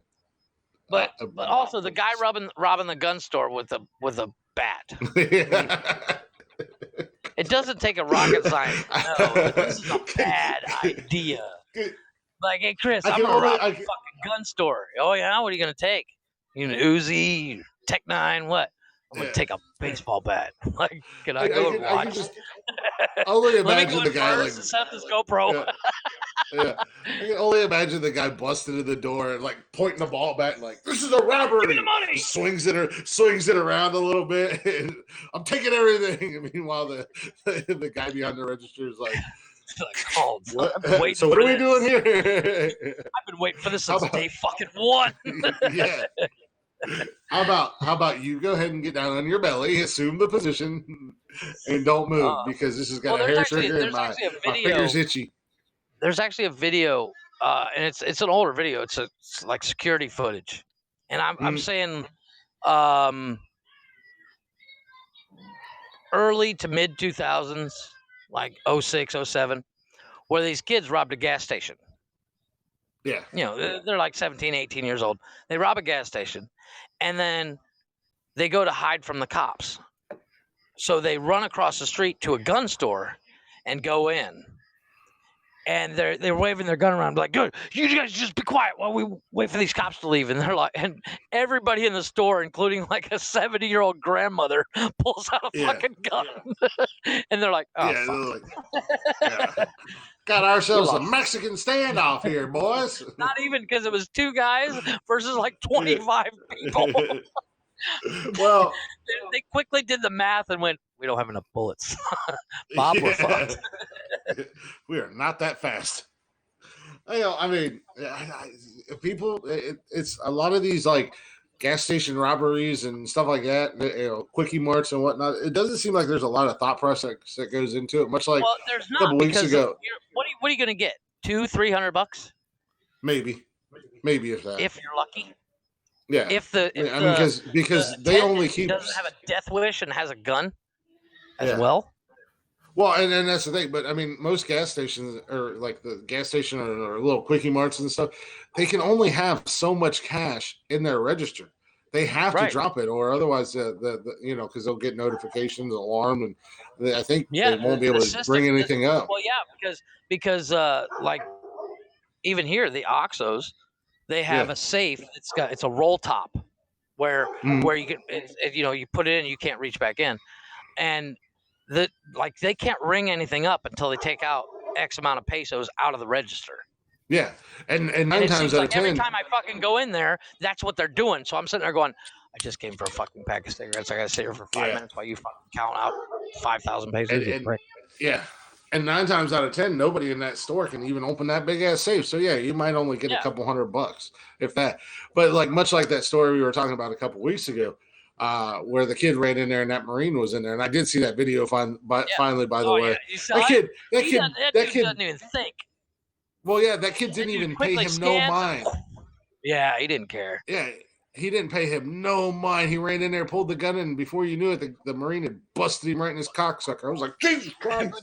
But the dude's buddy falling over himself trying to get out the door. I fucking lost it. I laughed. That motherfucker like, almost killed himself. He could not get out that door fast enough. That shit had me dying.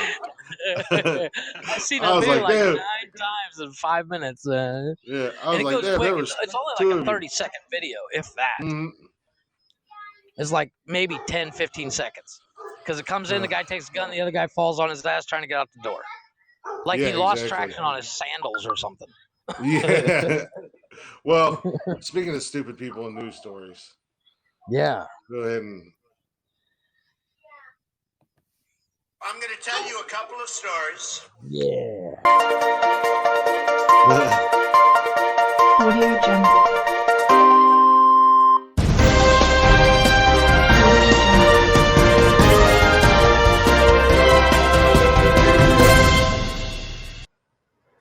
So listen to this. Okay, listen. So we're gonna. Come on, man. Come on, man. Wow, someone's apparently gonna throw a fart at Tony D. I don't know what that's all about. But go get Bob. You get Bob off of his out for his work release. Got the jet and everything fired up. He's still standing in the bank trying to rob him, but the alarm's going off. Well, we're gonna go out to looks like good old England here. Oh, nice. Out to Worcester. Worcester. Worcestershire. No, that's not. Worcestershire. No, it's not Worcester. It's not Worcester. It's Worcester. Worcester. I don't know. Fuck it. They don't know how to talk over there, anyways. But motorists baffled by speed marking errors. Motorists have been left baffled by road markings showing different speed limits on opposite sides of the same street. Yeah, I've seen that. On the left-hand side of Ambersley Road in Worcester, drivers are told not to exceed 50 miles an hour. But they are ordered to keep to 30 miles an hour. The stretch of road saw its speed limit reduced after the new housing estate was built.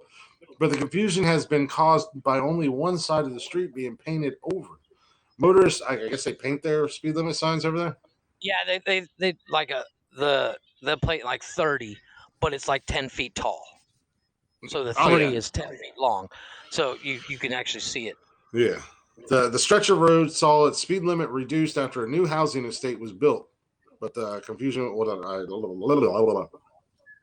Motorist Grace Taylor said, "It's completely stupid. One side of the roads you can go at 50 miles an hour, while leaving you have to stick to 30 miles an hour. The council need to make up their minds. The 50 mile and 30 mile an hour road markings are even next to each other." Oh, fantastic. you know some idiot is painting this on the road going, should we do something about that side? No, we were told to do this side. You know who told him to do that? Apparently, Bob. Apparently, Bob works for the road department, and Bob's his idea. His cousin was like, "Nope, not your job. Don't worry about it. I got this." Surely someone would have noticed when they were painted. An already very busy road has been made more confusing. My sat nav, I'm assuming her GPS, almost had a nervous breakdown when I drove to see my mom in one direction, but had to slow right down on the way out. Way to fuck everything up. Causing whiplash to your passengers. Right. Son of a bitch. Yeah, actually, the road signs here, they actually have normal signs like we do in the States, but it'll say, of course, it's in kilometers. Now, 60 miles an hour is about 100 kilometers an hour.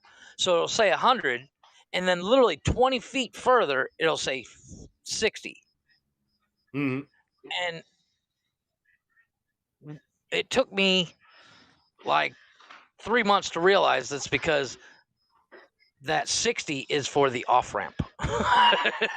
Yeah, But right. it's not like an off ramp like you would think an off ramp was. It's more like a road that slowly veers off to the left, like Yeah. a lane that slowly veers off to the right or left.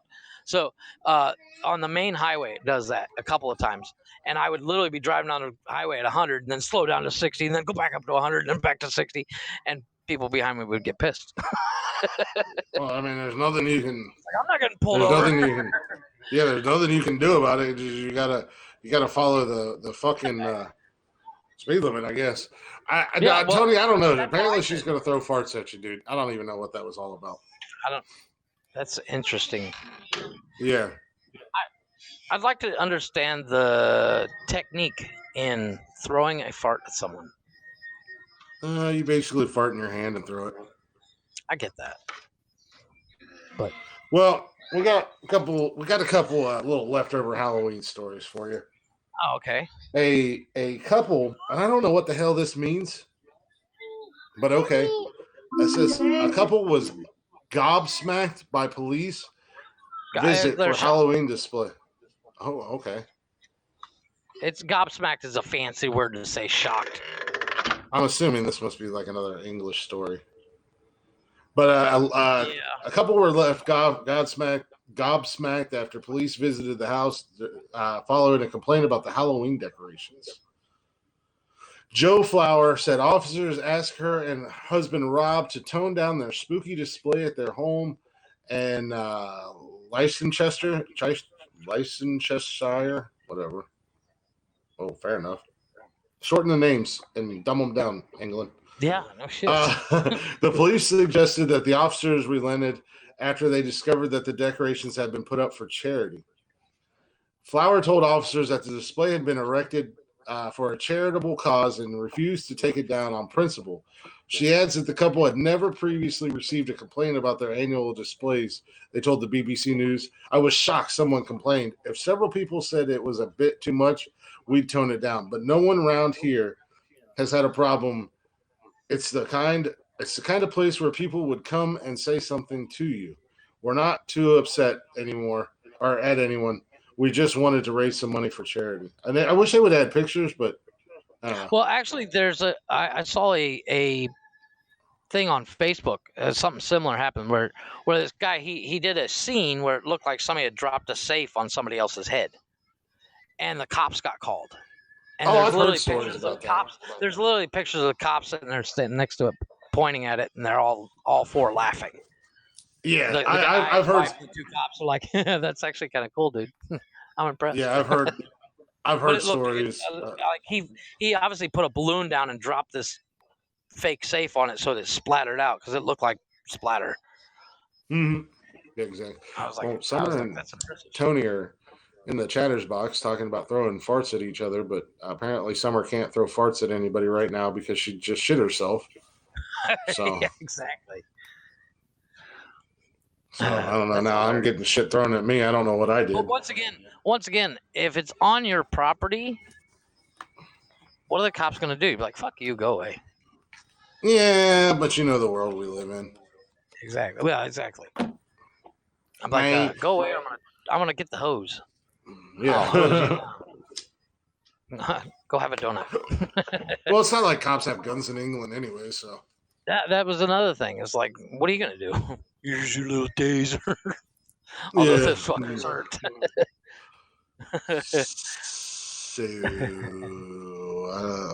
But anyways, let's come on back here to the States.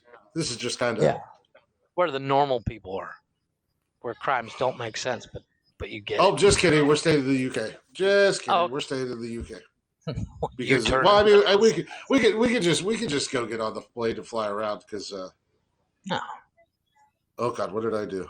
Oh, there it is. Oh. Yeah, it is in the UK. So homes on roads called Elm Street sell for less than average.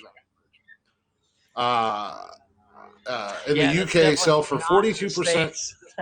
Yeah, because in the States, Elm Street, you're just buying them up.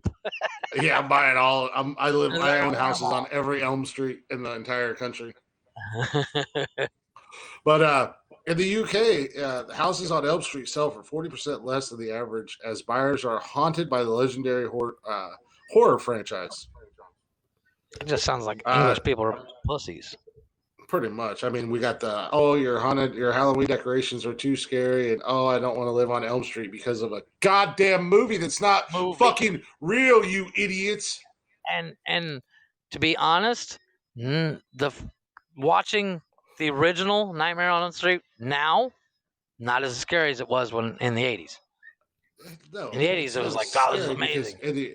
In the 80s, you were a kid. It's still an amazing film franchise. It's still an amazing movie series. I love it. It is.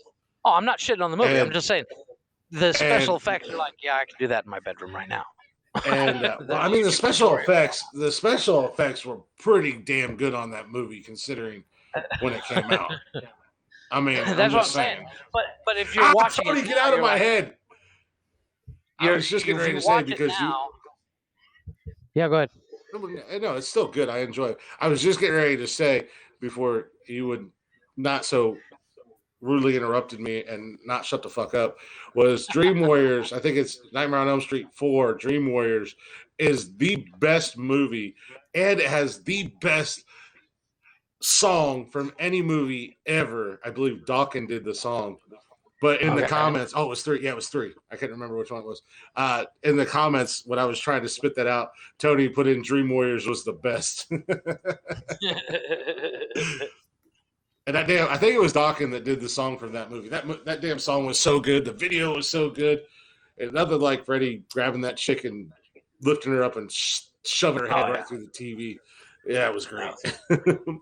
But it says the new research has revealed that properties sell for far less due to the ongoing popularity of a Nightmare on Elm Street horror franchise, where teenagers in a fictional town of Springwood are murdered in their dreams and in real life by the burnt killer Freddy Krueger, played by Robert Englund.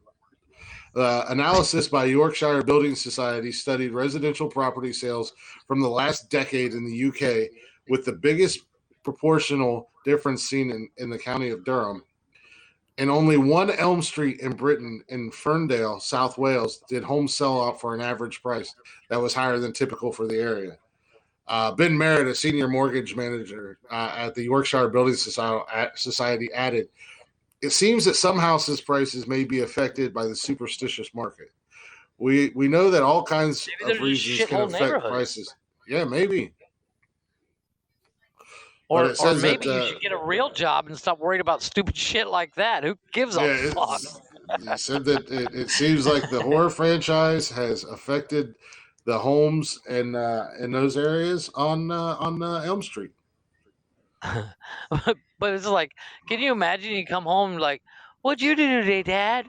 I analyzed the price reduction on Elm Street houses. Your dad, your job sucks ass.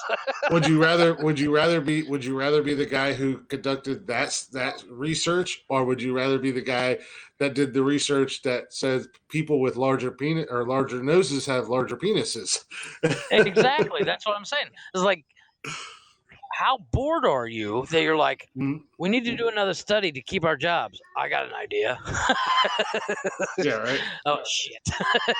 God damn it, Bob! Shut up. Yeah, right. So yeah, I mean, it's like get a.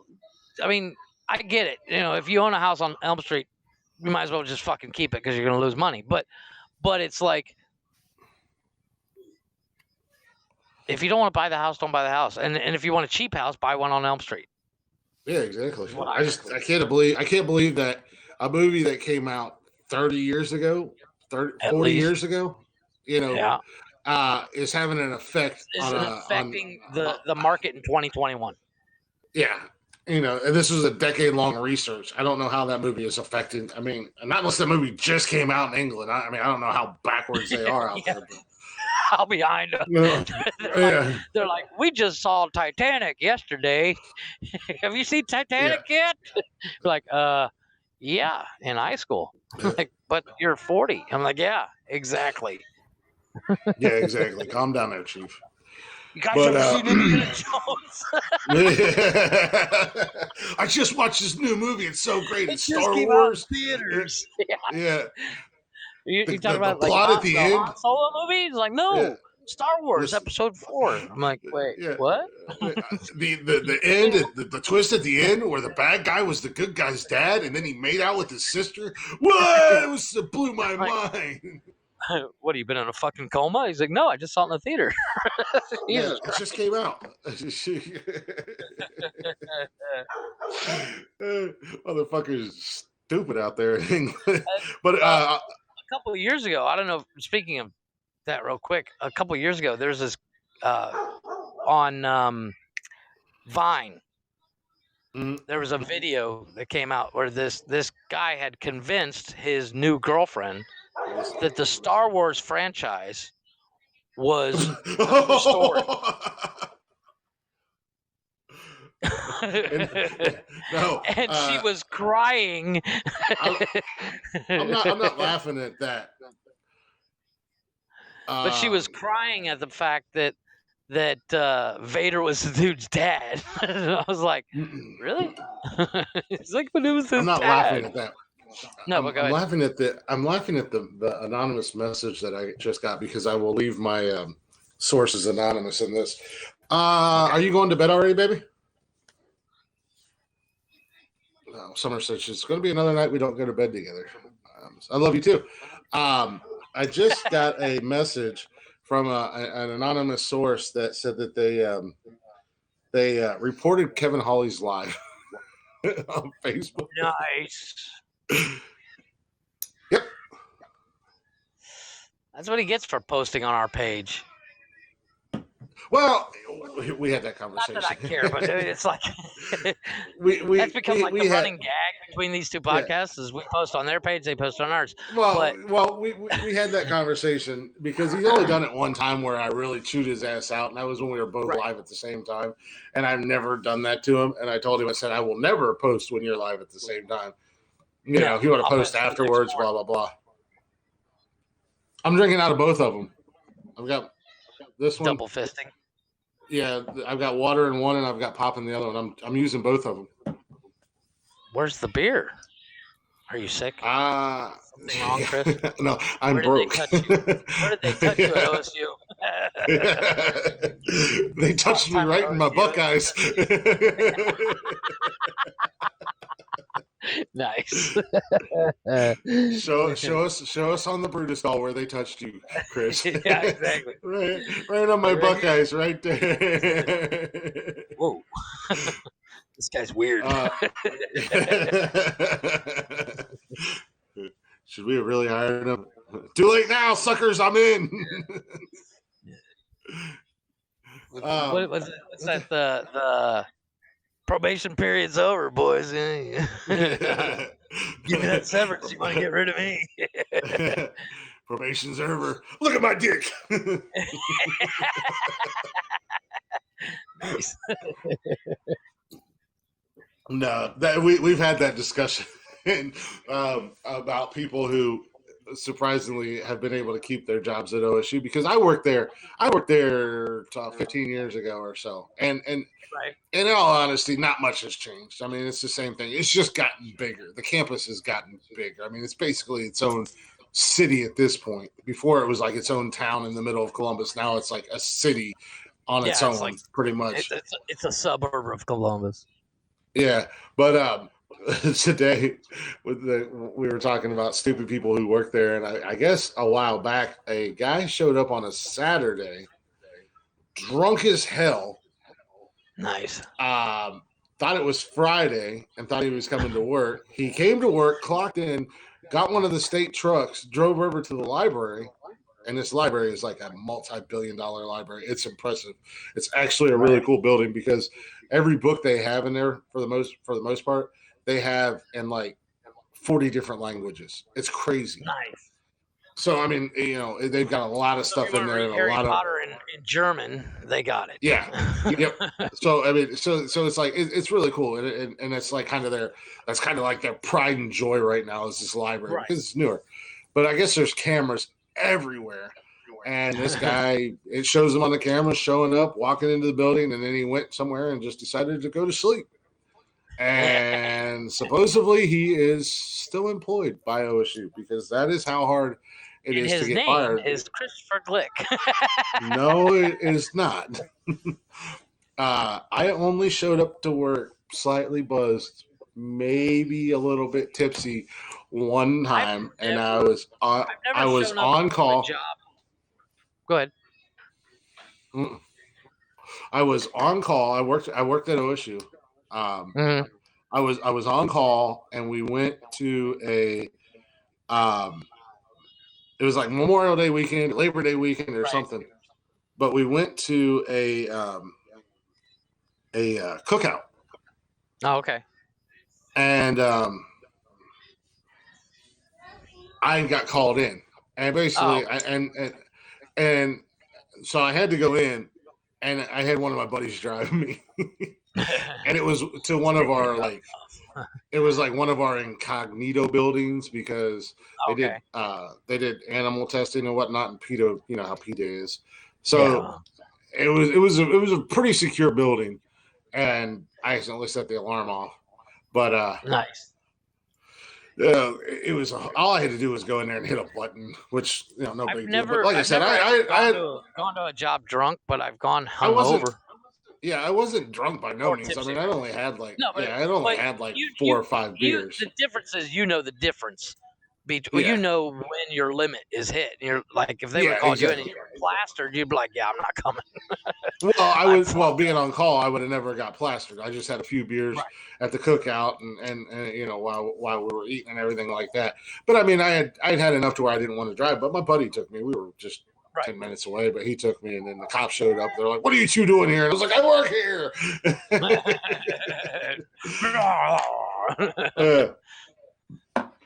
I have a fucking badge, and I can do whatever I want. Now hold my beer. You take a sip if you want. I gotta go check on this alarm. Leave me alone. But no, so yeah, I mean, I guess supposedly the guy is still there, and then one guy who used to work on first shift now works on third shift. I guess he would literally do nothing at all except for just walk around the buildings. And now on third shift, he's got like he works third shifts, and he's set up in one of the buildings I'm going to be taking over for first shift and whatnot. And went up there. We went up there today, so the guy I'm working with could show me where I can have my little office area. And this motherfucker's got like a gym set up there, like an old school like prison gym. Yeah, he's got like a prison gym, man. He's got ratchet straps tied to the wall and like rings, and then he's got weights made out of like different mechanical equipment. Yeah, it's just like, what the hell? Like, what the fuck? He's got like the 4-wheel dollies that you put stuff on to move around, like big file cabinets and stuff. Like you make it out 2x4s and it's got the wheels or whatever, and you sit on there and push it around. He's got those there that he uses for his workout. And I'm like, so this is what they pay the guy to do, is just come to work and work out? And he's like, yeah, pretty much. I was like, Jesus Christ. God, I love this job. Fair enough. I don't get his job. Yeah. I should do the podcast during work hours and literally get paid to podcast. I mean, typically, no, it's not normal for your chest to hurt. I mean, probably, what's it hurting for? After vomiting? Well, yeah, I would imagine after vomiting, your whole body's going to hurt because you got... No, there's nothing worse because your muscles like spasm. Yeah. And then your throat burns. Heartburn like a motherfucker. That's I would assume that's what it is. It's probably heartburn. Well, no, it's probably just from throwing up all the muscles and everything. Like when you're heaving, and as much as she was throwing up, her body's just probably feels like it's gone 3 or 4 rounds with Tyson. Or done 7 billion crunches. Yeah, well, yeah, it's gonna hurt.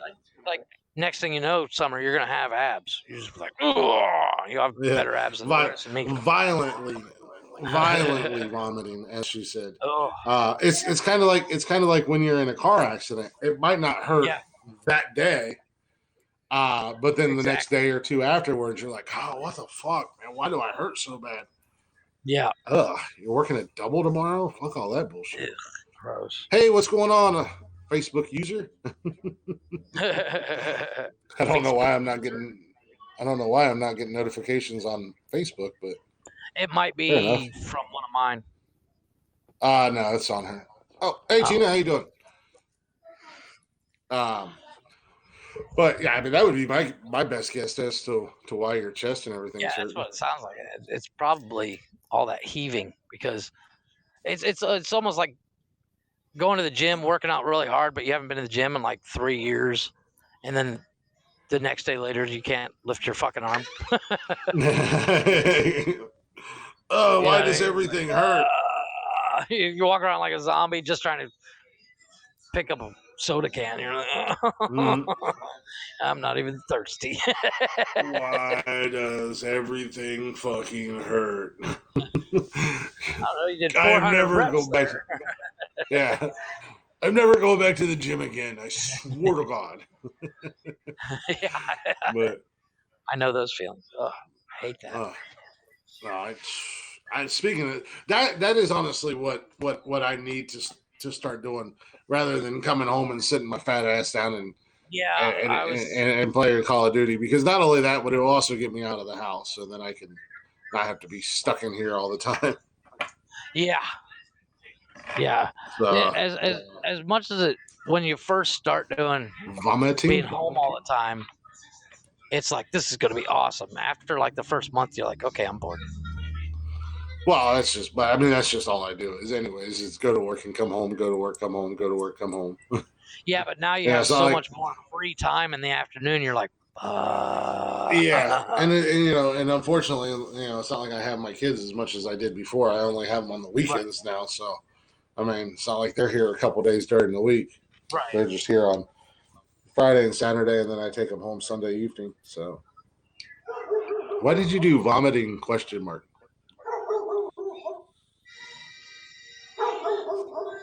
But with that being said, go ahead. It was a vomit that made her question everything. So, yeah, why did I get out of bed? Yeah, like, what the hell is going on here? Yeah. Oh, well, how you doing, Tina? Welcome.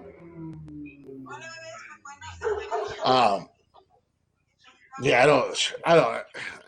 She said it was worse than when she was up here and she got sick, and that was pretty fucking bad. So I can only imagine. Well, I mean, if she's I can't speak, but if she was hallucinating, words are hard, man. Words are hard.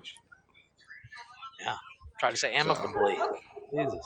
Amicably. I'm trying to say burglary. I can say burglary.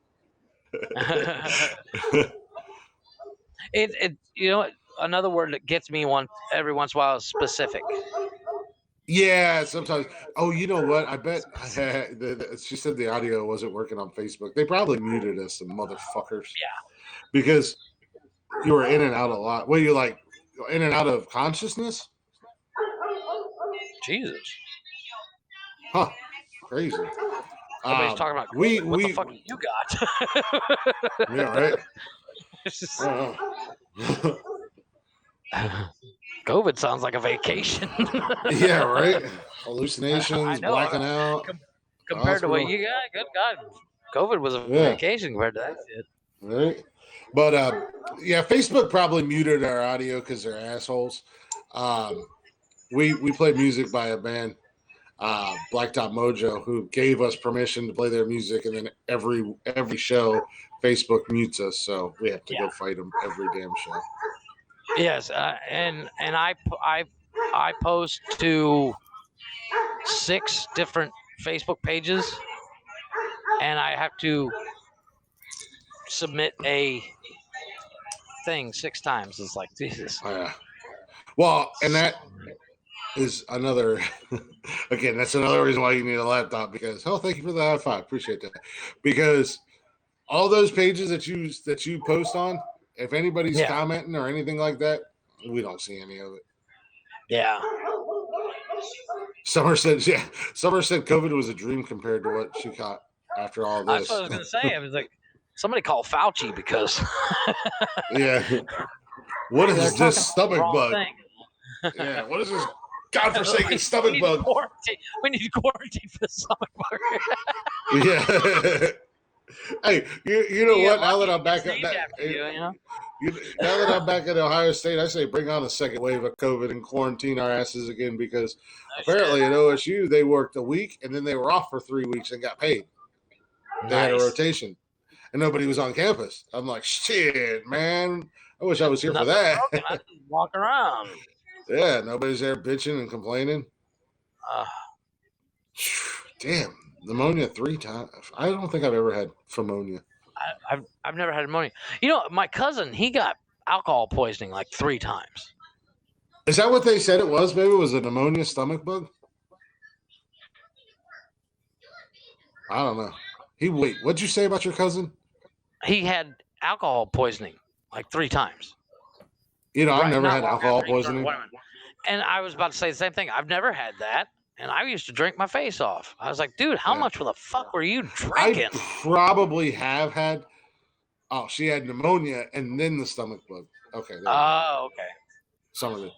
I probably have had alcohol poisoning before, but then I just cured it by drinking more. So yeah. I'm just building up a tolerance, Doc. Yeah. You have alcohol poisoning. Don't worry, I have antibodies now. They'll fight it. Yeah, exactly. I have natural immunity there, Doc. You are not shaving your head. It's called boost latte. Yeah. I do not. No.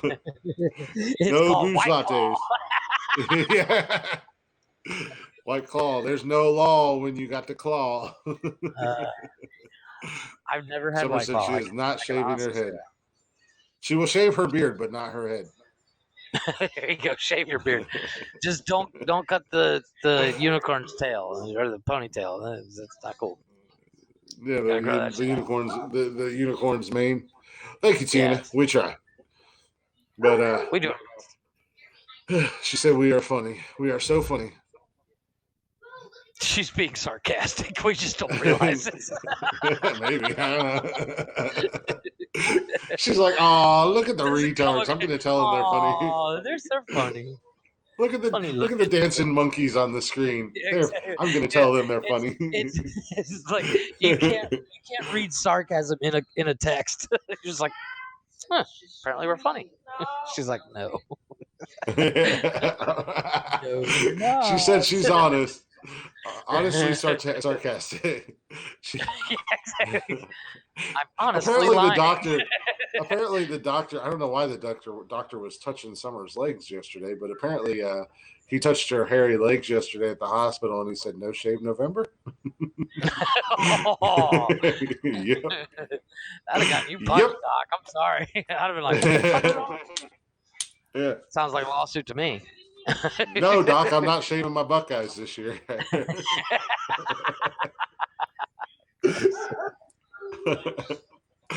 They said when they're not shaved, it keeps their hands warm. I don't know what that means, but they told me if I want to keep my job.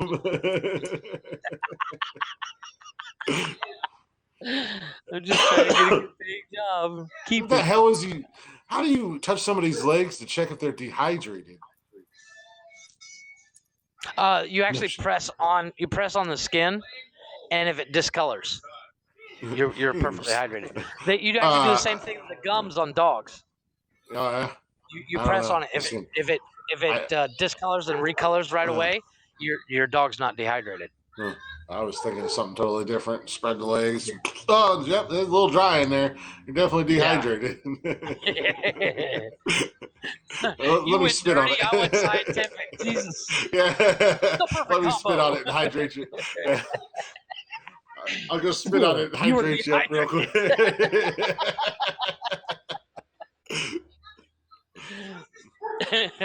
Don't worry, they're being Try smart. pulling that one off in the bedroom. You were dehydrated.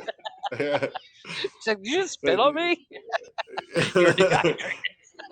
You're being smart. They're being smart. I'm just the odd guy out here. They're like, "No, your skin is sunk in." Also, the skin will pit. Needless to say, I was evidently hydrated. Yeah, you were probably definitely super hydrated. Geez, where have you two been? We've been a lot of places. We've lived life. we didn't go to college. We went to the school of hard knocks. Yeah. Summer, Tina says, geez, where have you guys been? And Summer says, they are dumb. Like, you don't have to sugarcoat it. They know it. Yeah.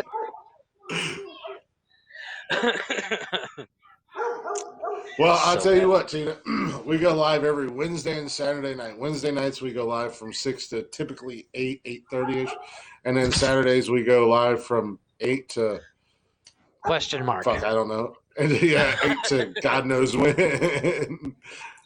Until we can't keep our eyes open anymore. We're like, dude, we gotta sign off. Until Jeff just. One of these days, we're gonna do it live at Saturday night. And we're like, so it's Sunday noon. We're gonna sign off now. We slept 6 hours. It's just 6 hours of video. Just. Well, appreciate the follow. Yeah. Well, Summer said if you ever need to feel smart, just watch the previous podcast. Yeah, just listen to the previous podcast. In one podcast, we spend 2 hours talking about how much we want to rail Ryan Reynolds and how much his wife is a bitch. Exactly. Thank God Jeff's mom quit listening before that. I was so worried too. I was like, "Oh my God, I'm gonna get." You were worried about your mom, not all the people on the interwebs that would hear that episode. You were worried about your mom. But I mean, it's there's a difference between embarrassing yourself like that in front of your parent or a bunch of strangers. I'm not one of these people. Yeah. Summers. So Tina said, "Geez, geez, Summer, that's mean." Basically telling us that we're dumb. And Summer said, "I'm engaged to the Browns fan. I don't have to be nice anymore." Yeah. She's got her punishment. Yeah. You're stuck with me forever. How you like them apples? But I don't have to worry about being embarrassed in front of my parents or anything like that. I mean, hell. No, we took care of that like 15 episodes ago. Yeah. When Joe was showing your thingy. 20 minutes of Joe just show him your thingy. Just show him to it. Yeah, I'll just describe it. Here, I'll show him for you. She's like, here, it's look green, it lights up. Yeah. And I'm like, what the fuck? Look at Chris's thingy, everybody. It's right there. It's on the camera. Joe's my stepmom. And they Pops, my dad, everyone, he was doing the top 10 on here. But they're in the process of moving and all that jazz. So I don't know when he'll be back, but in the meantime, I'm covering the top 10. But they would come over from time to time. And, yeah, bring me beer and all that stuff. Summer said that was funny when Joe was doing that. Oh, it was hilarious. I mean, but what made it worse is when we got your pops talking about sex. Oh, yeah. The look on your face alone was priceless.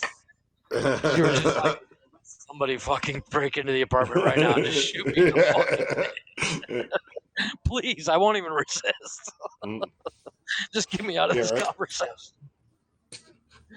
Just call ahead and let me know. I'll be waiting at the door.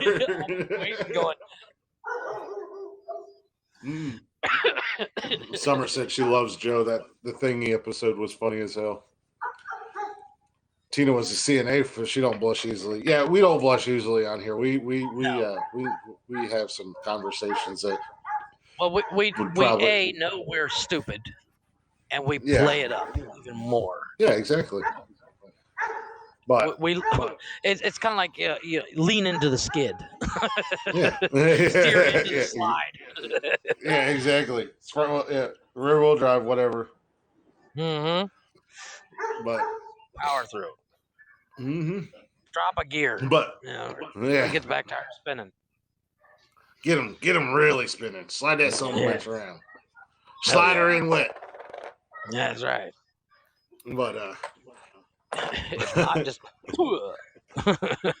you were dehydrated. Hashtag dehydrated. We got hashtag shitty britches and hashtag dehydrated. Boom. Yeah. Next time If Summer's we up had here, a I'm like, t-shirt marketer, yeah. we were knocking out t-shirts like left and right. Yeah. Hashtag- Next time Summer comes up here, I'm just gonna be like, I need to check and see if you're dehydrated here. Spread your leg. Let me check it. Yeah. Feel a little, like a little bit of the Sahara down here. You're a Hold on, I quart can low. fix that.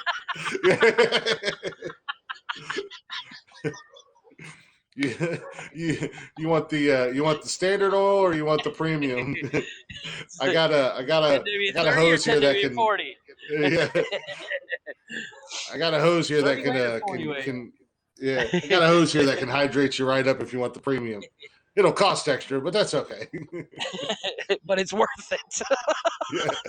It's also got protein value and everything. It's good for you. Well, that's what I always say when somebody's sick. I'm like, well, I got a penicillin to cure you right up. Yeah. You're gonna need some. Yeah. You go putting that penicillin in people. You're gonna need real penicillin to cure up something. It's not gonna go away. It burns when I pee and it itches all day. What do you want me to do? Yeah. Doc be like, don't worry, I got some penicillin for you. You're like, oh no, I know what that means. No, I know what that means, Doc. Homie, don't play that shit. I don't. We did a whole penicillin. episode. Homie, don't do that shit. Come here, Jeff. Like, you're dehydrated. He's like, take this pill. I was like, yeah. Tell me it smells like chloroform. I played that game. Yeah, right. Surprise! that is the worst pickup line ever. I cannot believe I fell for it. Twice. I woke up chained to a table. And there's some asshole behind me going, surprise! And I was like, Chris, no! I yelled surprise. It's okay, Jeff. I'm a trained professional. I know what I'm doing. That makes it okay. It's not rape if you say surprise. It's just trick or treat. You get the treat. Twice. Look, you signed this documentation. After the you gave me fifth consent. time, I was like, "This isn't a funny game." You signed the paperwork, Jeff. You gave me consent. Damn it! Why did I pick safe? Why did I pick the safe word surprise? Go ahead and give me that sweet ass boy. You got a bird mouth. I reckon I'm gonna rape you.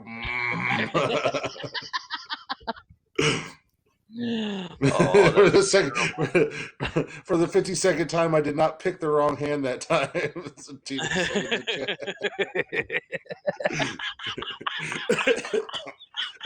Which pick a hand.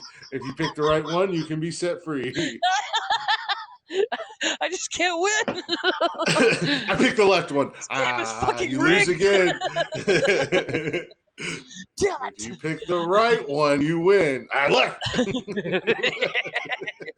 Yeah, okay. He's pretty stupid. Let's see if I'll try it again. You end up in a study. Just 60 black guys in you. What kind of study is this, the dog? right one. No, I've fallen for that before. I'm going left. Come on, Tyrone. We're gonna do a nose to penis comparison. He's gonna put his penis on your nose. Nope, he's bigger. Next. It's just all day long. Just smack. You go home with a big old a literal mushroom stamp right on your fucking forehead.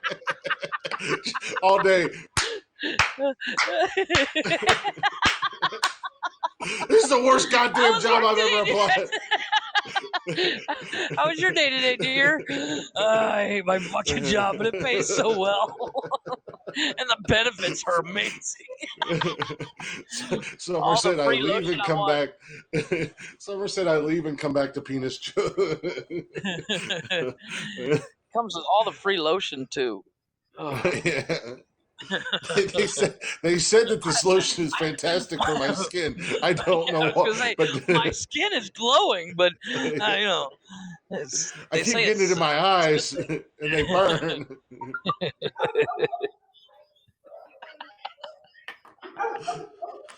I'm going back to Tony's life. Yeah, you just are in everybody's life except your fiance's. I see how it is.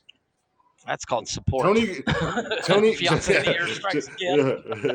Tony goes live 473 times a day. Yeah. You can watch anytime. You don't have to watch when he's live during our show.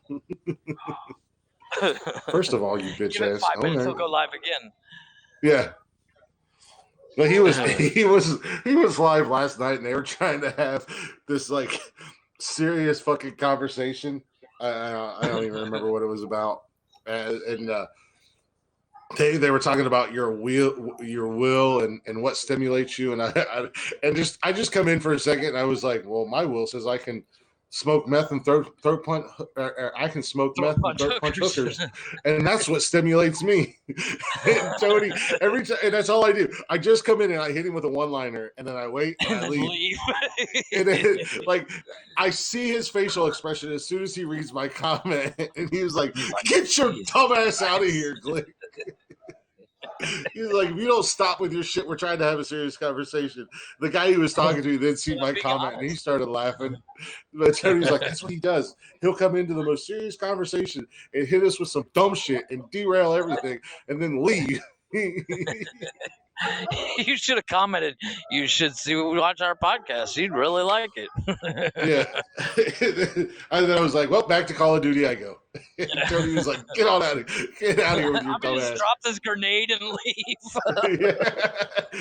And then I come back about 10, 15 minutes later, and I said something else, and he was like, it's just to get, he didn't even acknowledge me then, but I seen him read it, and I seen the facial expression, and I was like, yep, I got it.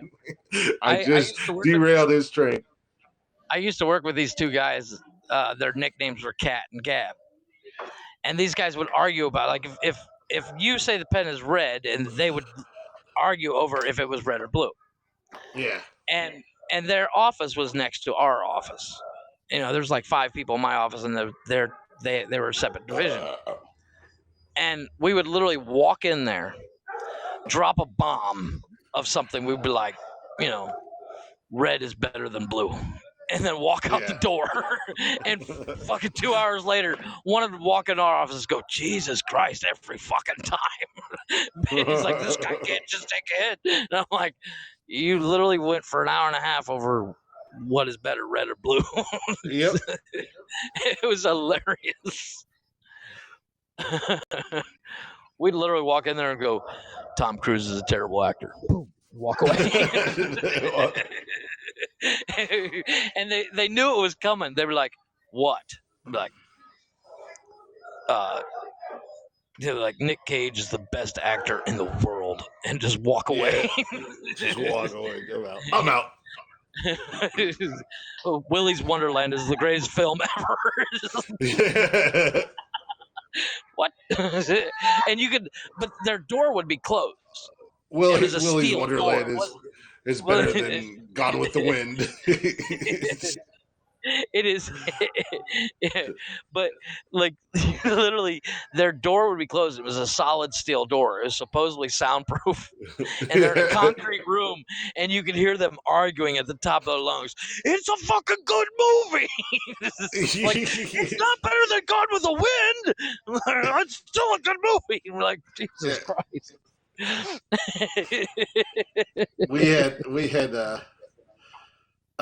we would when I worked at OSU before, we had a manager that when we would do meetings, we could sidetrack him so easily and turn a 15-minute meeting into 2.5 hours.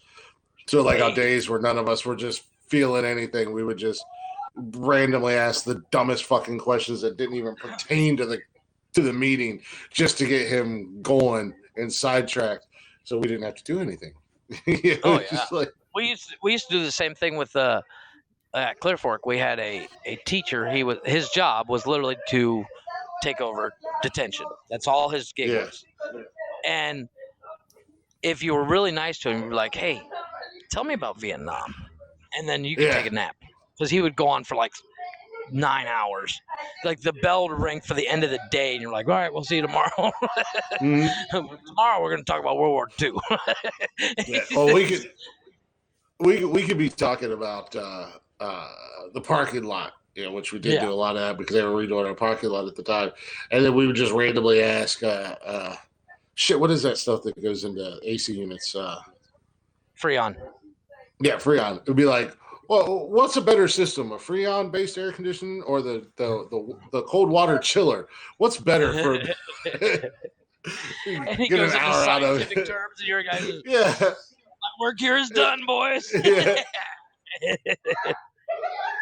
And then you get done, and you'd be like, and then you'd go, so would you prefer to put a metric nut onto when you're rebuilding metric or standard? If you're doing a rebuild kit on a boiler pump, would you go metric or standard? And then he would kill another hour just talking about why standard was better than metric and how it was so hard to get metric sizes, socket sets, and that it was easier to find the standards and order it. But the holes didn't always line up right, and it's just dumb shit like that. Like, this guy is genius. Yeah, and then we'd slowly move it outside to the back, like the back of the shop, because we had a picnic table out there. And we could all smoke out there. So we would just a couple of us would just get up and start slowly moving towards the door. Randomly. You start hearing those rolling chairs. You just start slowly rolling back. Pretty much. You just start sliding over. You're up by your car. Like, hey, boss, it's time to clock out. I'm gonna get in my car and go home. Yeah. Clock me out. We can finish this discussion tomorrow. Well, we would, man. We do that shit all the time. It's like, yeah, we aren't doing shit today. It's Friday. We're not doing shit. Yeah.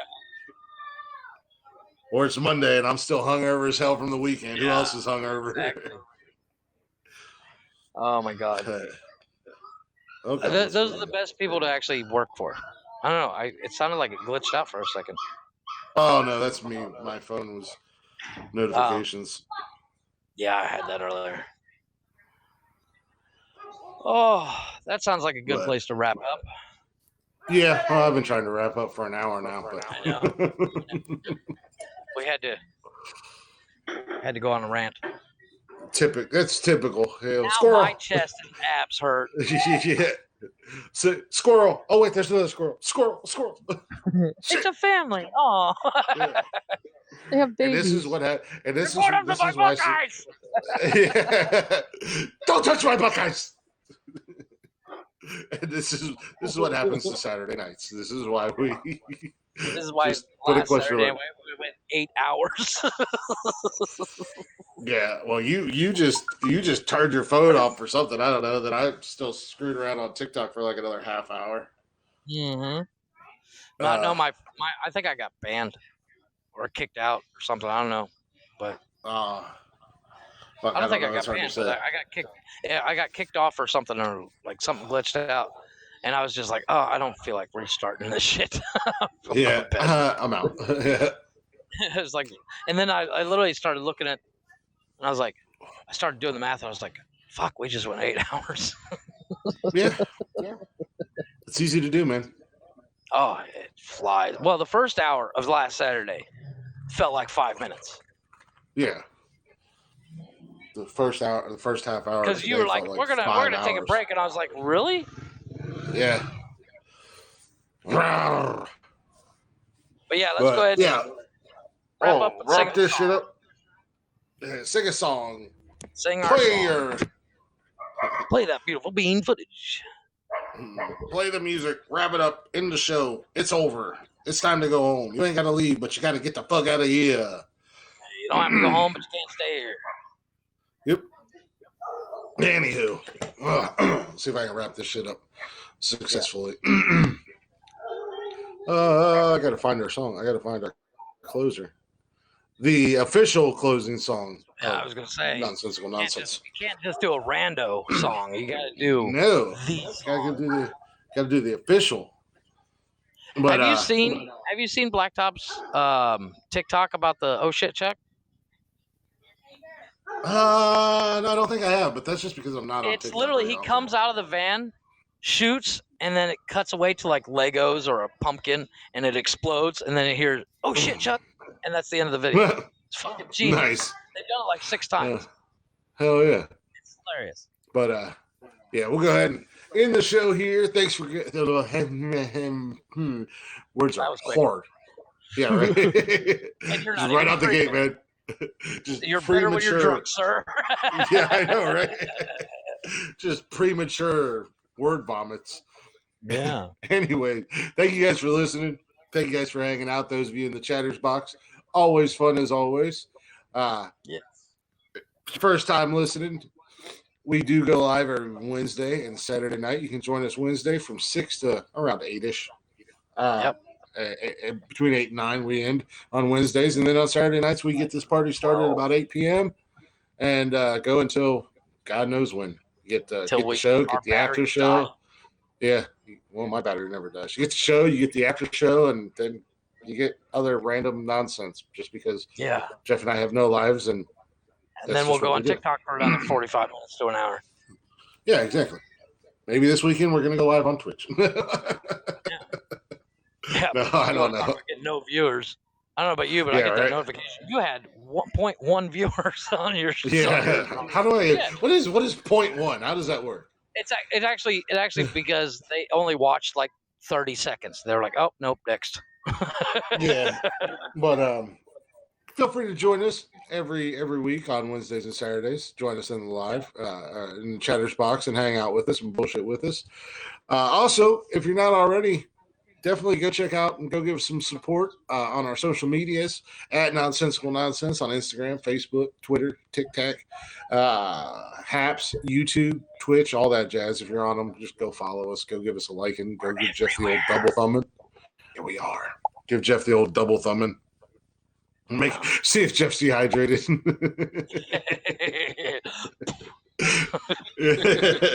Also, if you would like to check out every episode of the podcast, there's 50 some odd episodes posted currently. You can find us on Anchor, Spotify, Google Play, Apple Podcasts, basically anywhere you get your podcasts and jollies at. We're there. You can just simply go to your Google box and Google Nonsensical Nonsense and find us everywhere. Or you can, or your Alexa, or your Siri, or all that shit. Yeah, all that stuff. You can just ask for it, and you'll get it all up in your ear hole. All that money. Yep. You'll get all nonsensical nonsense right in your ear hole. We're like an earworm. And then if you'd like to email us, if you want to come on the show and be a guest, we are looking to do some more interviews. Or as Jeff wants to bring on some guy who just wants to talk about his damn shop, when that should just be a sponsorship. Or if you just want to tell us we're dumb, you can always email us at our email, and our email is nonsensicalnonsenspodcast@gmail.com. Yes, exactly. But outside of that, I may only have 2 jobs, but I do them well. Yes. Well, I mean, you do one of them pretty good. The other one's still up in the air. The showing up on time and turning your camera on is still debatable. Yeah. The only guy who's ever on time is me. Essence of. yeah, exactly. Well, the only reason you're always on time is because you send the notification, Dick. Because I do everything. But as the great quartet once said, boys to men, we are at the end of the road. No. Well, how's it go? We're at the end of the road, and Jeff is on bended knee. Like a prom dress. Yeah, Jeff is on bended knee. And I'll stop there because they got a lot of sexual songs. Bended Knee's not a sexual song, but they do. We will see you guys Saturday night. Enjoy a little Blacktop Mojo, and if you're not already, go check them out and stream the absolute shit out of their music. And when you go follow them, send them a message and tell them that Nonsensical Nonsense sent you. Yeah, that'll not that they know who we are. Yeah, they don't know who we are. I just really want you guys. I just really want you guys to go follow Nonsensical Nonsense, or not Nonsense. Well, yeah, go follow us, but go follow Blacktop Mojo and then just message them. And blow up their chat with Nonsensical Nonsense, and they're like, "What the fuck?" So that they comment. comment on their videos and their pictures and everything. Nonsensical Nonsense. That would be so fantastic. That would be hilarious. I'm going to bring that up at the beginning of the show because I don't think most people make it to the end of the show, but I'm going to bring that up at the beginning of the show Saturday night. Don't let me forget that. Yeah, considering our after shows go on for like an hour and a half and there's like 3 people with us. No, I'm talking about Saturday's regular show. I'm going to bring that up when we shout them out at the beginning of the show. I'm going to bring that up that way because people always listen to the first little bit and then they probably fade out. So, but without further ado, Blacktop Mojo with the official closer for Nonsensical Nonsense. Wicked Woman. Deuces. There it is. Where's it at? Why ain't it playing? Deuces. It's not working.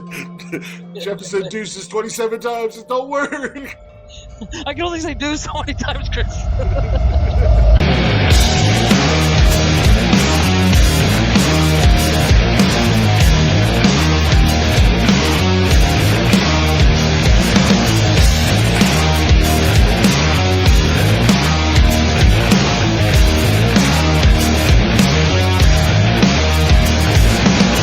She likes the mood, she likes the night, she likes the blood on her hands.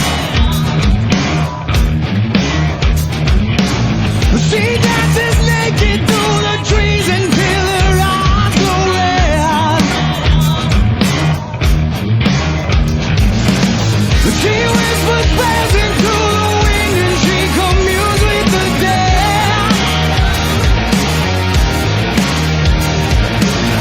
She throws the bones into the fire and in darkness she chants. Raise the blade above her head. As I began to breathe, she said, "Wow, motor in the sky, take this sacrifice. I wanna live forever, and now the spirit in the air. Give me a new birth, make me a god like you."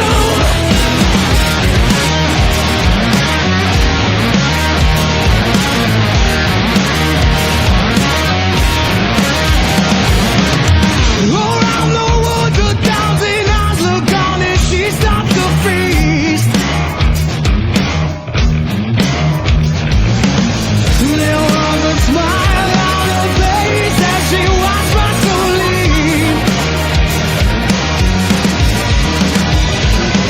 Licked her lips, threw back her head as blood ran down her chin. She said, Sir, can I help you? Do you have any weapons of any kind?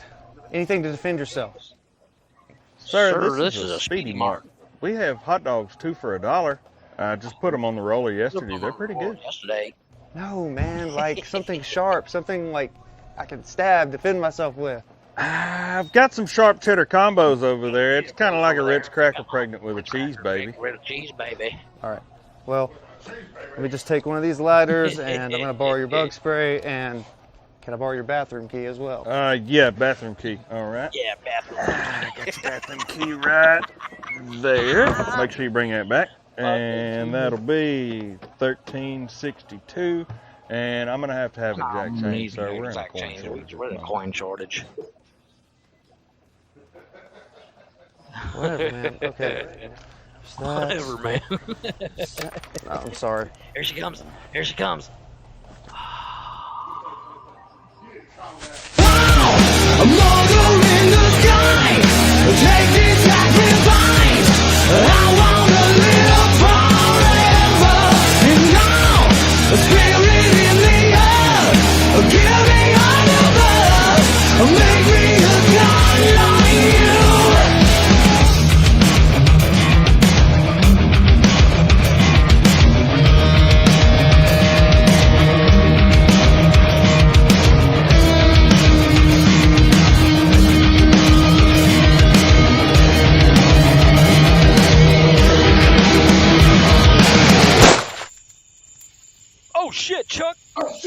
Oh shit, Chuck!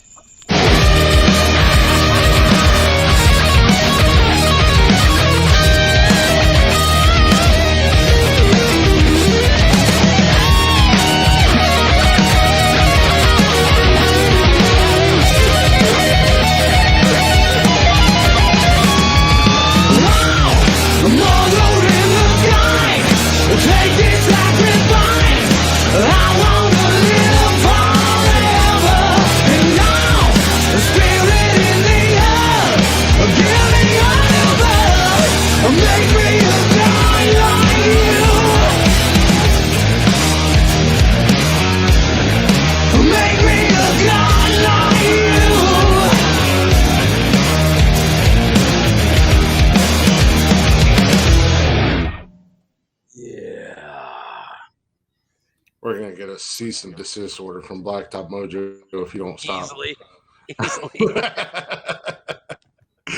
And we are out of here. See you fuckers. Deuces. Saturday.